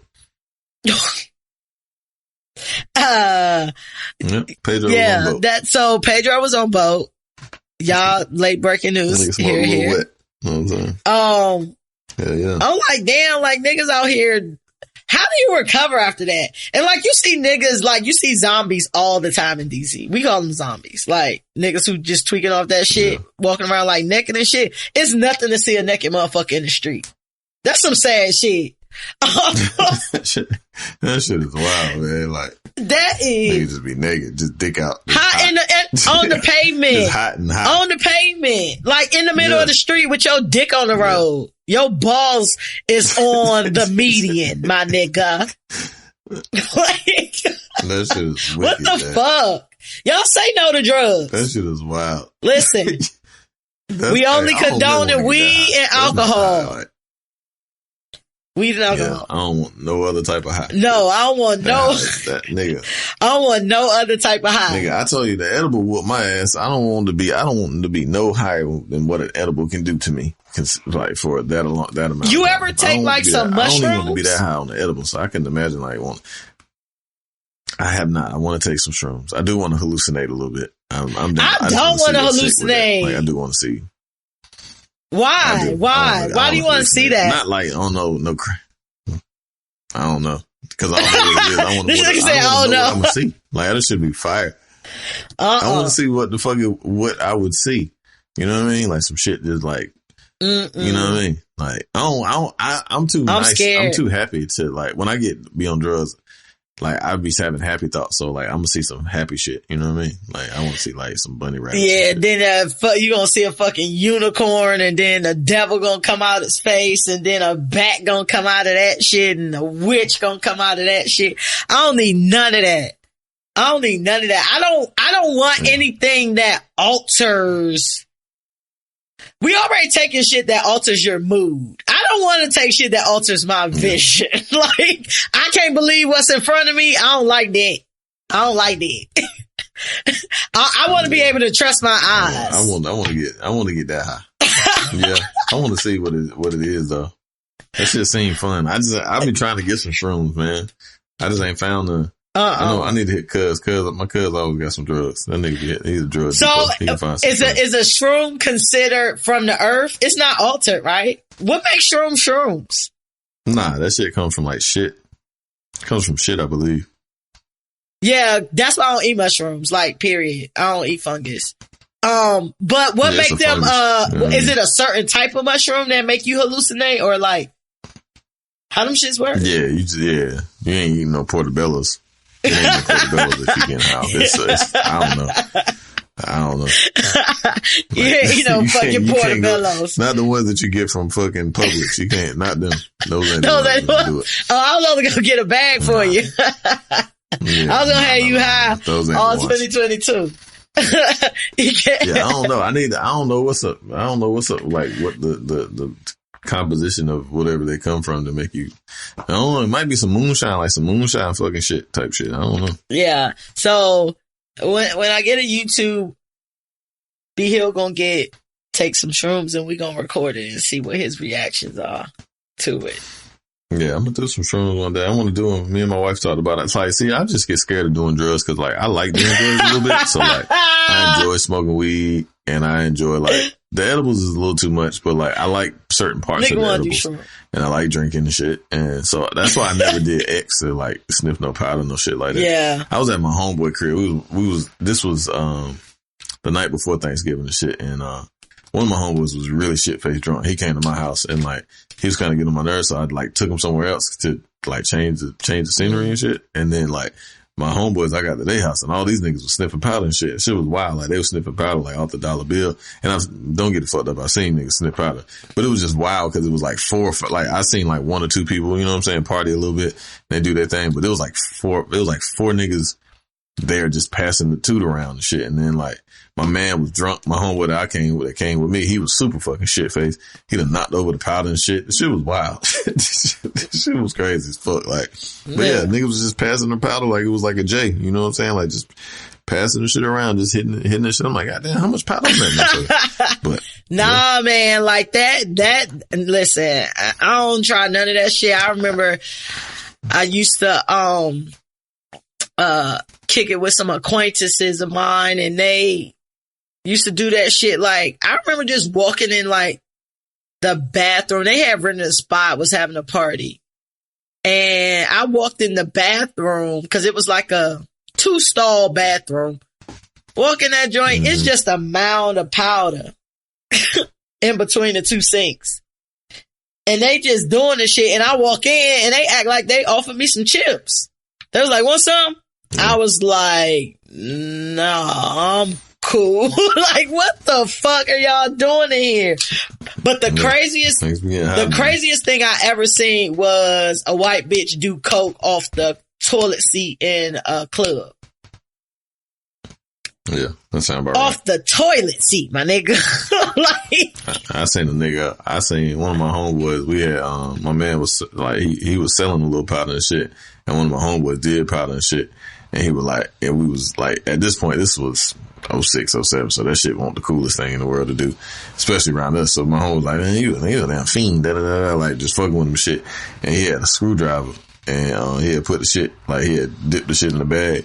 he was like, nigga, you probably hit this shit off the screwdriver. And that nigga was like, hell nah. And then like, as soon as he turned his back, that nigga swooped in like an eagle and hit that bitch with his nose, like, clean the whole fucking screwdriver. Yeah. Eagle snap. That shit was the wildest. We still be joking on that nigga to the day. That nigga, he was like a fucking Silverhawk. That bitch came out the sky like a damn fucking Superman. That nigga hit that bitch like, wow, clean the whole shit. I said, damn, boy. Hey, nigga be liking that furrow, man. I can't fuck with it. No, listen, I didn't learn. So I learned in Atlanta about what do you party mean. A chick was like, she was talking. She was like, you want to go party? And I was like, what party? She was like, do you party? And I'm just like, we at a party. Like, it was really awesome. I'm slow as fuck. Like, we at a party. Like, what are we talking about? She was like, no, do you like That's funny. party? And then she did the little coke I was like, oh no. Like, I clutched my pearls. I was like a grandmama there. I was like, oh no, I don't do that there. Like, I don't do that. You know, do your thing. You know what I mean? Go, you know what I'm saying? Do your thing. It's like, you still want to go? Nah, probably not my crowd. I'll let y'all have it.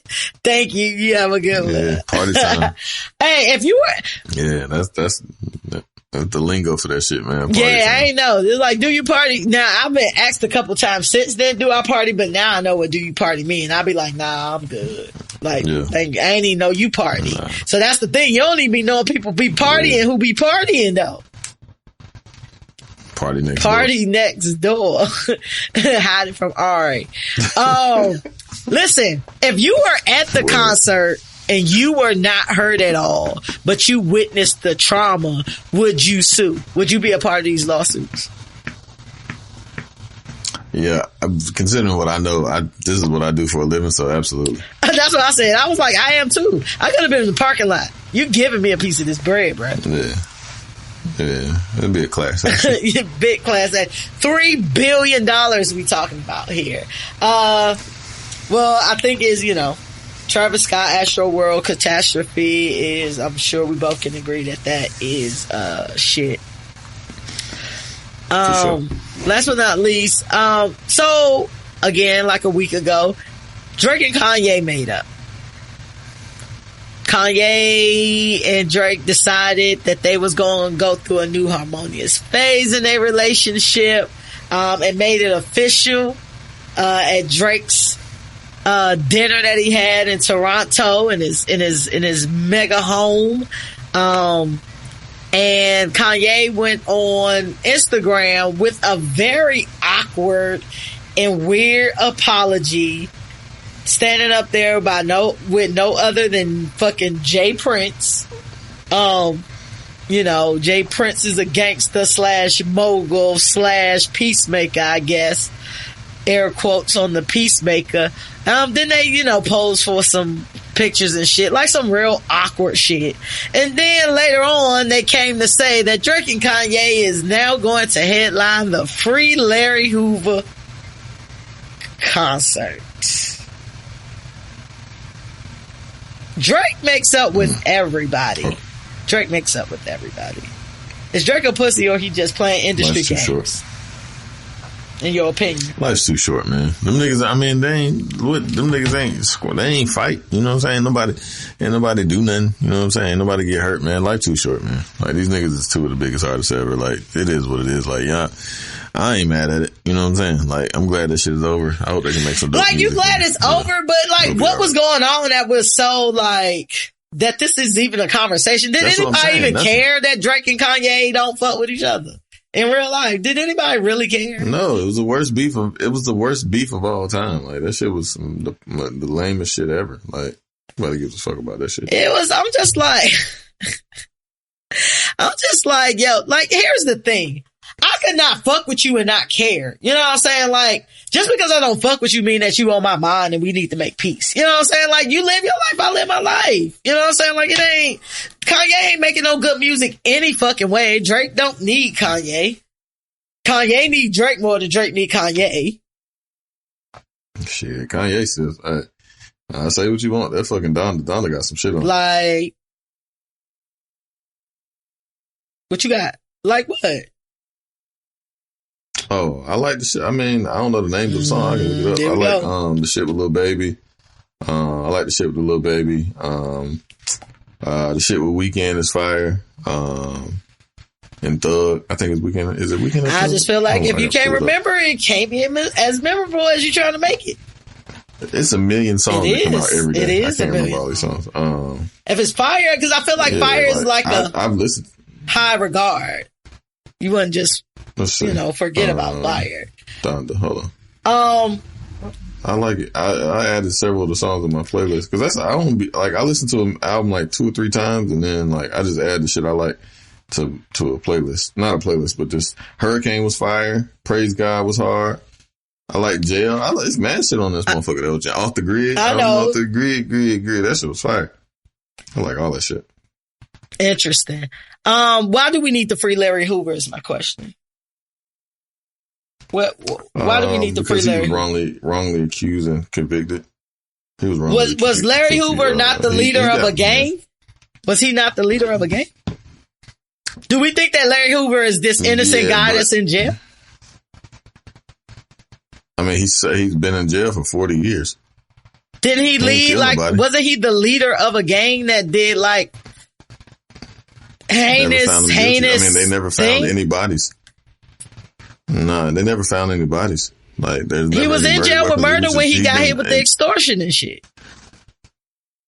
Conspiracy, but they never found murder weapons, or they never found a murder weapon, or they never found bodies or they could anything that they could pin. It was conspiracy or some shit. So, do we feel like Larry Hoover is an innocent man that should be free?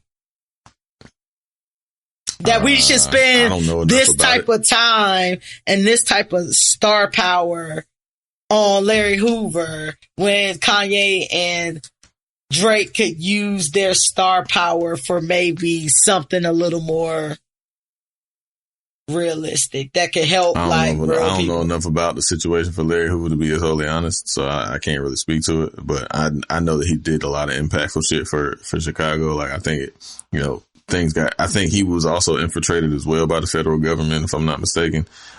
So very similar to how they've done all the black leaders. So, with the Black Panthers. But Black Panthers weren't a gang. Come on, let's keep it a buck. We talking about gang activity. They were protecting their neighborhood. We talking about they were protecting their neighborhood. The GDs. Do we think that no crimes happen? Do we think that no crimes happen and this guy has legitimately been set up? Let's keep it a band. Let's leave all the street code away. Really come on, guys. Yeah, I mean, I'm sure he did some criminal activity, right. But 40 some odd years, I think he served his time, right? If he didn't kill nobody. And if you couldn't prove that he killed nobody. If you couldn't prove that he killed nobody. We know street shit. We know niggas out here right now that they kill people that's walking the fucking around. And if they got locked up because they got a jaywalking charge, I don't think I would cry. Shit gonna get you how I get you. I don't know. Cause it's not like we talking about some saint or some guy that was totally living a regular life and the police set him up.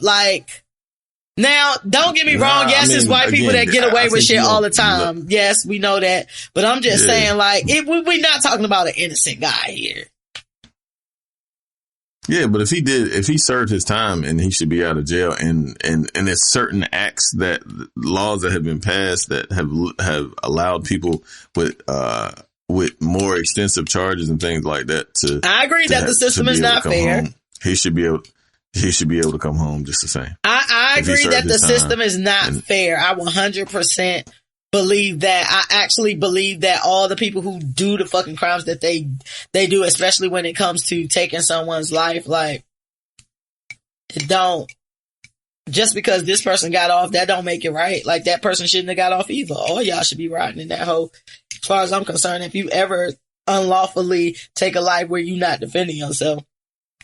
But it is what it is. I just don't know enough about what he was done or convicted or how much of the case, so I can't really speak to it because I don't really know, and I don't really give a fuck, to be totally honest. But I really just don't know about what the reasoning and the stances is behind getting him out. But enough people have championed him enough to maybe have seen that there's been some fuck shit and some inconsistencies there. So that's all I can say to it. And if it's just, I feel like he should certainly come home. And he been in that bitch 40 years or some shit. I think whatever, this old ass man could come home and, possibly, change, make some change and do some positivity, at this point in life. I don't know. Yeah. Kanye seemed like he was being held hostage. I personally think that, all of this, I don't necessarily believe that all of this was willingly. I feel like Jay Prince definitely had some major influence over this happening. Yeah, and not because we want to do this. It's kind of we have to do this. Type thing. I'm interested to see what else comes out of that. I'm interested to see if Mr. Hoover gets free. As well. I don't know what exactly y'all gonna use this money for. Is it for legal counsel? Is it for whatever? that's going to get them free. Do we need to pay the government to get them out? I don't know exactly what a concert does for that, but hey, more power to you, black and beige men and, things y'all choose to focus on. This is weird to me. I don't really care that Drake and Kanye, so I guess it's lit because I guess hip hop needs it for the people who really care about them two making music together. So, I'll give it a lit just for that. Kanye and Drake making up is little shit for you, B. Sorry. All right. Let's give out some advice. You ready for that? Sure. We're going to get into Ain't Shit in 2 Cents. Ain't Shit in 2 Cents is our listener letter segment where we give y'all advice. We can give y'all good advice, bad advice, but y'all write in and y'all want to listen to us, so we're gonna give it to you. Today's letter comes from Leah J. And Leah actually sent this in 2 weeks ago. But it's right on time though, girl, because it's just after Black Friday. It says, I've been talking to this girl for 2 months. So I guess 2 months and 2 weeks at this point in time, but I've been talking to this girl for 2 months. We are not exclusive, but I can see us getting there soon. Is 2 months too early to buy someone a Christmas gift? If not, what is an acceptable dollar amount to spend? I don't want to spend too much and look thirsty, but I don't want to look cheap either. What are some inexpensive gifts y'all has purchased in the early dating stages? And that's from Leah J. I don't even remember dating. I don't even remember I've been dating. talking with my old lady for so goddamn. Wow, that shit is wild. Thank God I don't, cause niggas be going through it out this motherfucker, man. Shit. Women, niggas including women and men. Like, that shit is like, if I was single and shit, I would hate that. To try to fucking. Listen, some people know how to do it and some people don't. Some people spend their time in the worst ways. I think that you'll probably have, it's working for some people, I feel like, though. Some people having their best life. Yeah. And some people doing it wrong, and that's why they stress the fuck out. In my opinion, as a single person. That shit just seemed like a lot. Like, even in that, like, I just feel like it seems like a lot of people that I know are just having some times that I'd be like, boy, I'm glad I ain't got to deal with that shit. But anyway, I mean, I just, $50 to $100, you know what I'm saying? I think is suitable, you know what I'm saying? Like, you ain't got to go crazy. It's a thought that counts, you know what I'm saying? Like, if you know something that they have mentioned or talked about, or, you know what I'm saying, or something that you think they like, then I feel like you should get it for them. I don't think a dollar limit you ain't got to, obviously buy them no car and no shit like that, but something thoughtful, I think would, be nice. In my opinion, if somebody got me something early on, like, you know what I mean? I think, that would be nice. Like, get them a facial or some shit. Like, everybody loves facial massages. Can't go wrong with that. That's a good one. Facial is good. It's a good one. Hell yeah. I think that this is a good question, and it really depends on the person. And I guess based on what you saying, you kind of like them. It seems like might not be the only person you dating, but it is the person you like the most. I think that you can buy somebody something whenever you feel like it, whenever you want to. You know what I'm saying? If it comes from your heart. Now, it's a difference if you're trying to actually buy the person versus being thoughtful, right? I've been in situations where I know a person was trying to buy me. And I'm the type of person that will initially be like, no, I'm good. Thank you. Cause I know what your motives are. But then after I say no a couple times, I'm taking all your shit. Cause I've already told you. Yeah. You know what I mean? Like, I've already tried to turn you down and you move to, material things to try to garner my attention or my love or whatever the case may be. But I've gotten people things like early on. I think so it depends on what they like, right? So I bought like, a poetry book. cause that's what they were into, you know what I'm saying? I purchased, this was back in the day, of course. I purchased, somebody some DVDs. They was into like old ass fucking movies, you know, like Casablanca and, what's the other one? Gone with the Wind and all that type shit, you know what I'm saying? Found those for the low. Got like 5 of them joints, you know what I'm saying? Wrap a bow around and make it look cute, you know what I'm saying? People like shit like that. I like B Hill's idea about like a facial or, you know what I'm saying? Like nails, feet, you know, mani-pedi, maybe something like that. Maybe it could be something that y'all can do together. So it's less of a here's a gift versus here's an experience. You know what I'm saying? Like y'all can, y'all can do something together that way, you know. So maybe, you know, if y'all do facials, maybe facials together, you know, whatever. Like, make it more of an experience. I feel like that'll get you like in the middle ground, so you don't look thirsty, but you look considerate. You know what I'm saying? So, it's a lot of ways you can go. Don't do too much though, because first of all, it look creepy when a person do way too much. It's weird. Majority of people is freaked out. Yeah. Like, you doing way too much. Yeah, like, do one gift. Like just do one thing, simple thing. Don't be like overwhelming. Like, yeah, don't be like overwhelming and shit, because they gonna think of you as a creep.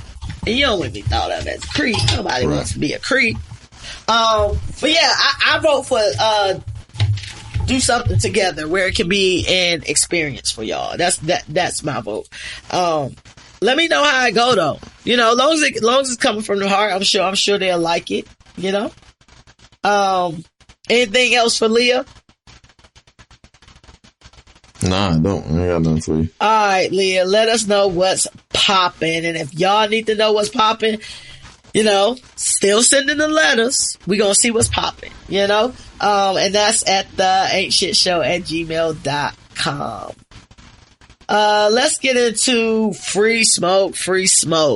So free smoke is where we talk about any hot button personal issues. It can be anything from politics to petty, whatever we want to talk about. And, so I didn't even tell you about this, cause I wanted to talk to you, on the show about this, but, today's topic, derives from an incident that happened, this weekend. So, this weekend while I was home, with my family, myself, my brother, and my sister got into the car for a minute. And being totally transparent, we got in the car so we could smoke, because we was in the house playing cards with my mom and them, and we went outside. My brother and my sister was already outside, then we went outside. We sitting in the car in my mother's driveway, having a good old time. Wasn't even in the car for like 15 minutes. Next thing I know, the car is surrounded by 3 guys with assault rifles pointed at each one of us in the car. Shit. Yeah. And when I tell you, it was that is the worst feeling in the scariest world. I've been there. Fucking shit ever. And it was really like a dream almost. Yeah.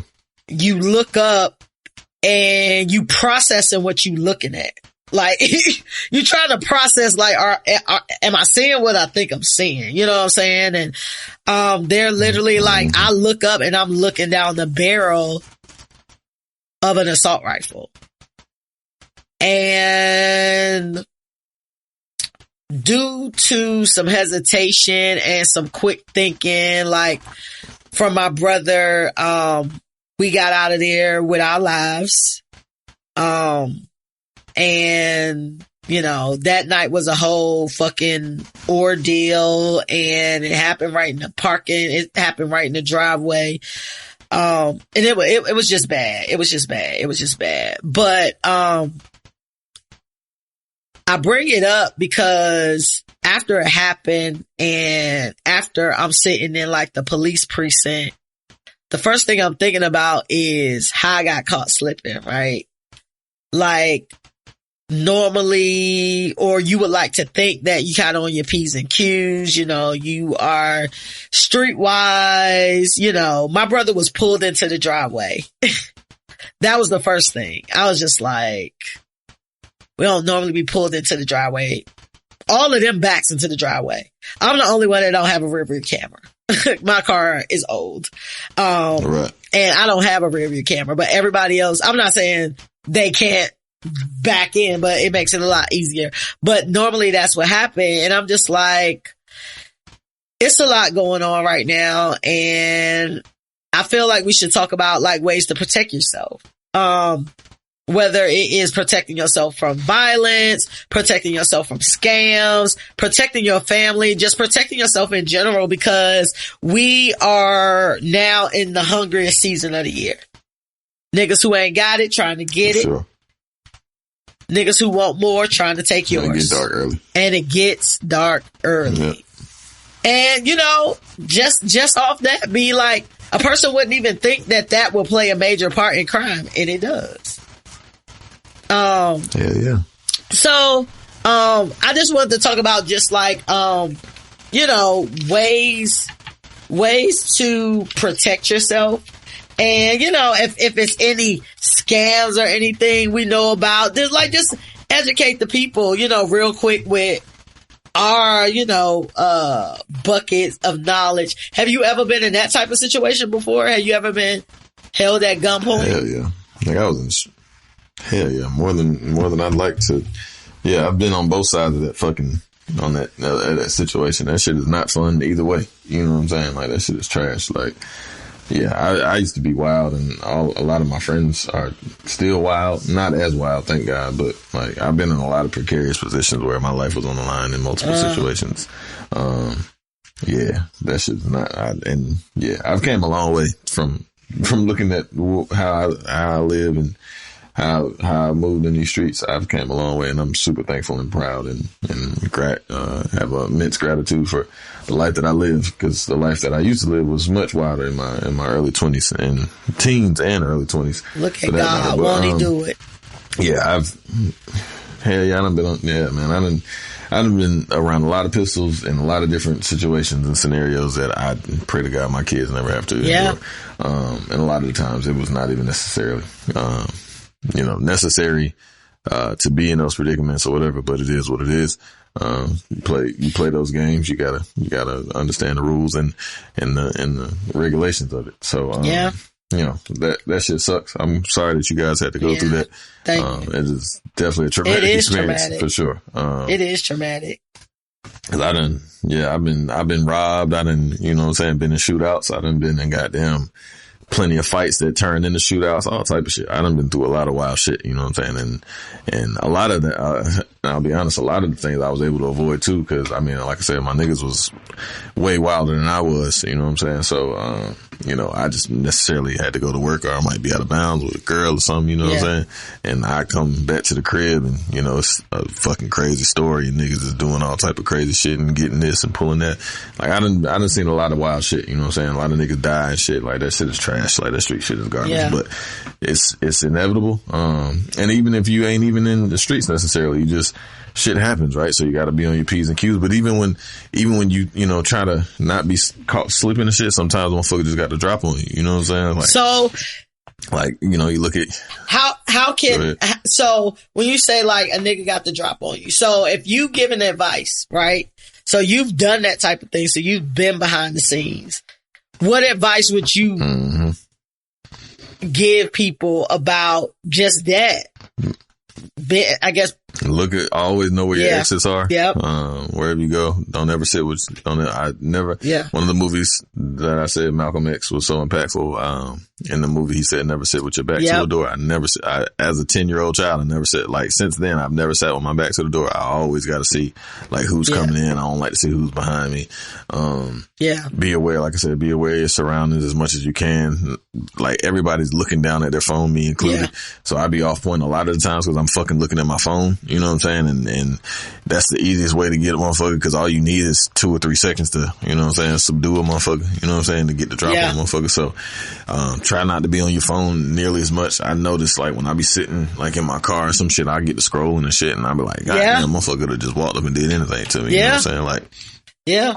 So, and it's crazy because I had just shot a video. I had just shot a video on and put it on Instagram right before the shit happened. Probably like a minute or 2 before the shit happened. And like, that's what I'm saying. Yeah. Like, you in your own world and shit. Saying. So they might have seen that. You know, we were in the car. My brother's car has very dark tints in it. So like, really, we don't know if they may have thought the car was warming up, because we had been sitting out there for a minute. Maybe they thought the car was warming up and was trying to steal the car, because we heard them pull on the handle. And then you look in the car and it's a rack of motherfuckers in there. You know what I'm saying? But that's the thing. Like you said, looking down at your phone and shit. That's why I was like, I'm running through like, yo, they really got us caught slipping. Like, so the rule is always kind of like, if you're in a position to back in, always back in, so you can immediately pull out of somewhere.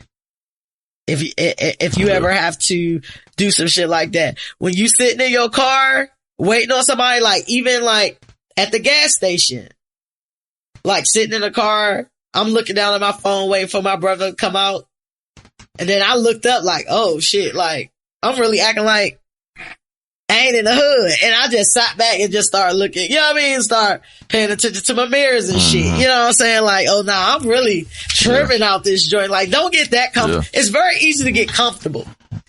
That's another tip. Yeah. Don't get too comfortable. Definitely don't get too comfortable.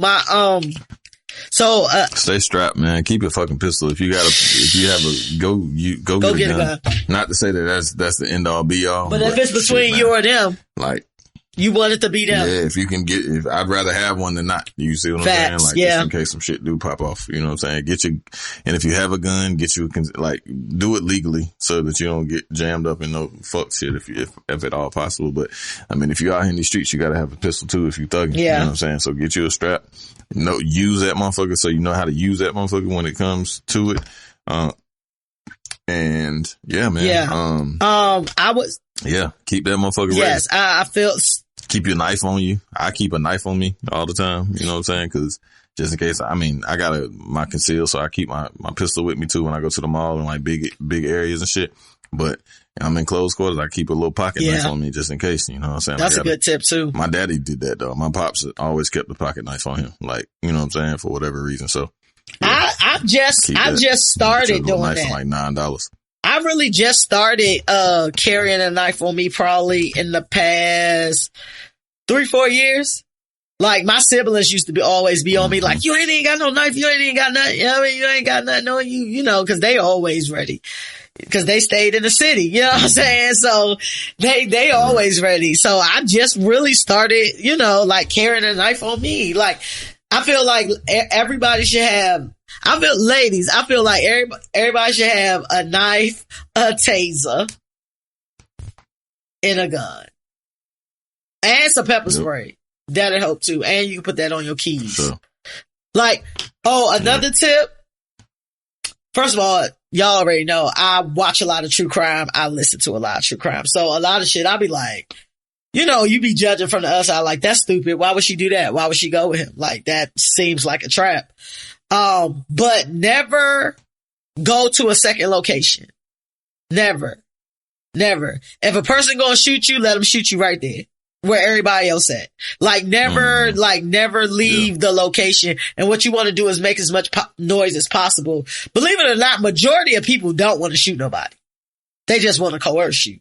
But even if you are gonna get shot, like, you would rather fucking get shot right there and have a chance of medical help or people at least knowing where you at versus you get taken somewhere and now you've just a cold case. They don't know if you missing. They don't know if you dead. They don't know what. Never go to a secondary location ever. And always shout out to my sister, cause when all that shit was going down, like, my brother I was in the back. My sister and my brother was in the front. And she started screaming, but she also started honking the horn to make like my mom and them like aware, like everything just happened so fast. So I'm just like, yo, like that was quick thinking, cause I wouldn't have thought about like the horn shit. You know what I'm saying? Like I wouldn't have thought about like raising a commotion that way. I'm in the back. I'm just like, go. Like I'm ducking. Like I'm trying not to have like a fucking clear shot to my fucking head, because that's exactly what I looked into. So, you know, just those types of instincts. Did you see? Also, let's be clear.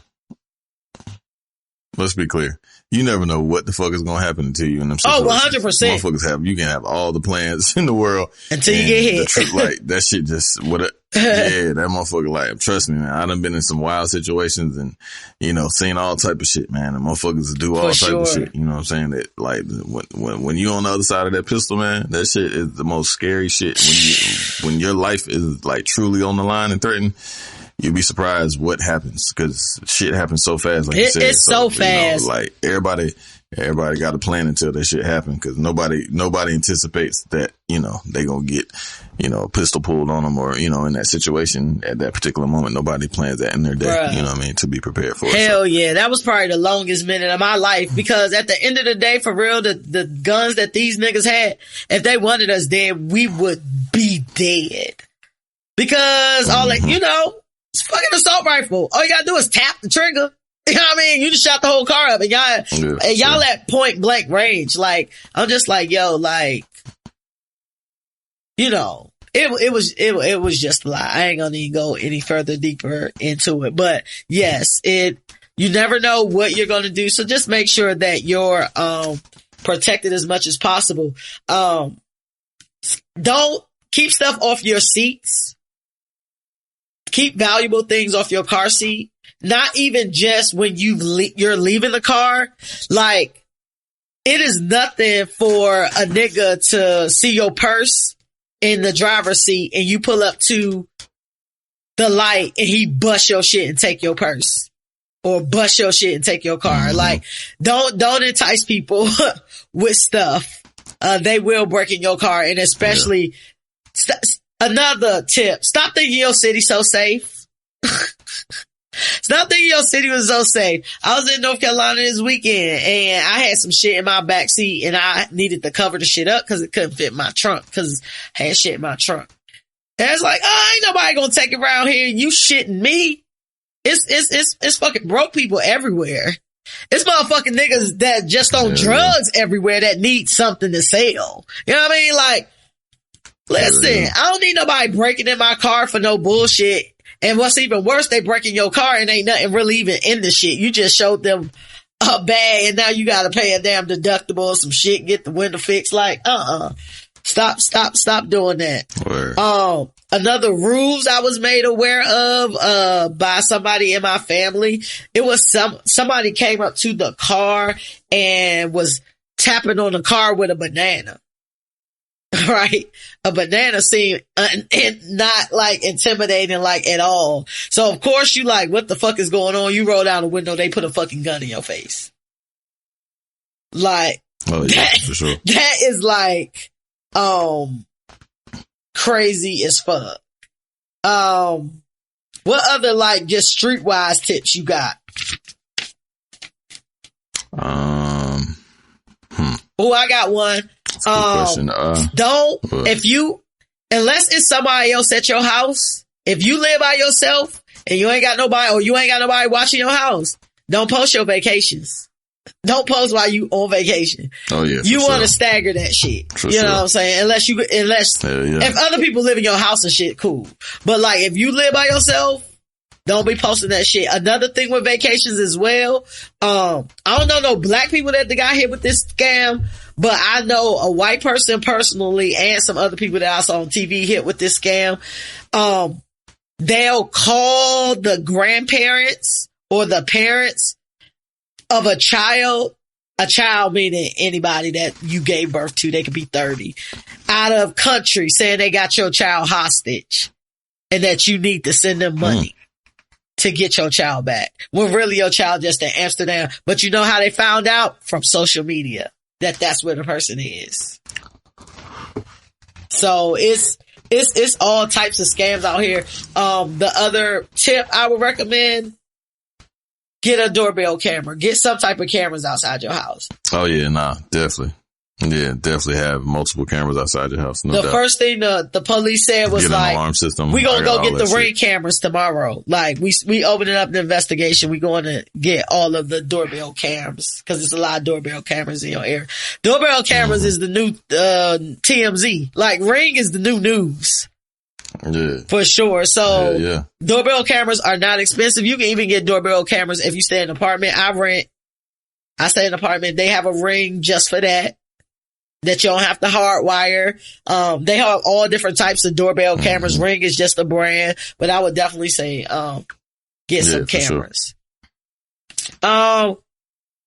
Any other tips, Absolutely. streetwise tips? What do your conversations like with your small children about like just protecting themselves? I just tell them, if it's a man that ever grabs you, hit him in the nuts. Okay. As hard as you can, because that shit is going to make them fold regardless. Yeah. Stranger danger, obviously. That's a good one. I don't know. That's just, stay close to me. You know what I'm saying? Like, I don't want to see you, like, you should not be behind me. You should be beside me or in front of me. Yeah. Man. Like, I feel you on that. Like being beside you or in front of you. Everybody knows my phone number. Okay. Like, all my kids memorize my phone number, my wife's phone number. Well, my 5-year-old is still working on him, but he's close to it. But my oldest two, they memorize my phone number. They know their address. Man, shit. You know what I mean? I think all of that is good. And I really respect the walk beside me or in front of me, not behind me. Cause I be seeing like white people. It's very rare that I see black people do this, but I be seeing white people and they just be having a good old conversation and it be like a 2-year-old, like fucking half a block behind. Like, what if this baby running the street? What if somebody runs up and snatch this baby? What if, you know what I mean? You supposed to be protecting this baby. Just this weekend, it was a kid in front of us. We were walking. Like, it was a bunch of kids coming across the street, and some adults coming across the street. The kid is walking in front of us. We're assuming that these adults is behind us. These adults then went somewhere else. The kids then went over the other way, and this little kid is still walking with us. And I stopped and I said, "Hey, yo, who kid is this?" And then I stopped and I look around, I asked the little kid, and he turned around, and then the white lady comes running up to get the kid was half black, so that might have been the throwaway kid. I don't know. But he was just walking by himself. I'm just like, oh my God, like, for real, be like, if I had a kid, they would be such a weirdo. Cause I'm not letting them be out of my sight, but they go like, it's too much. It's too much. Like, you gonna be a weirdo. Be right here next to me the whole time. But yeah, y'all.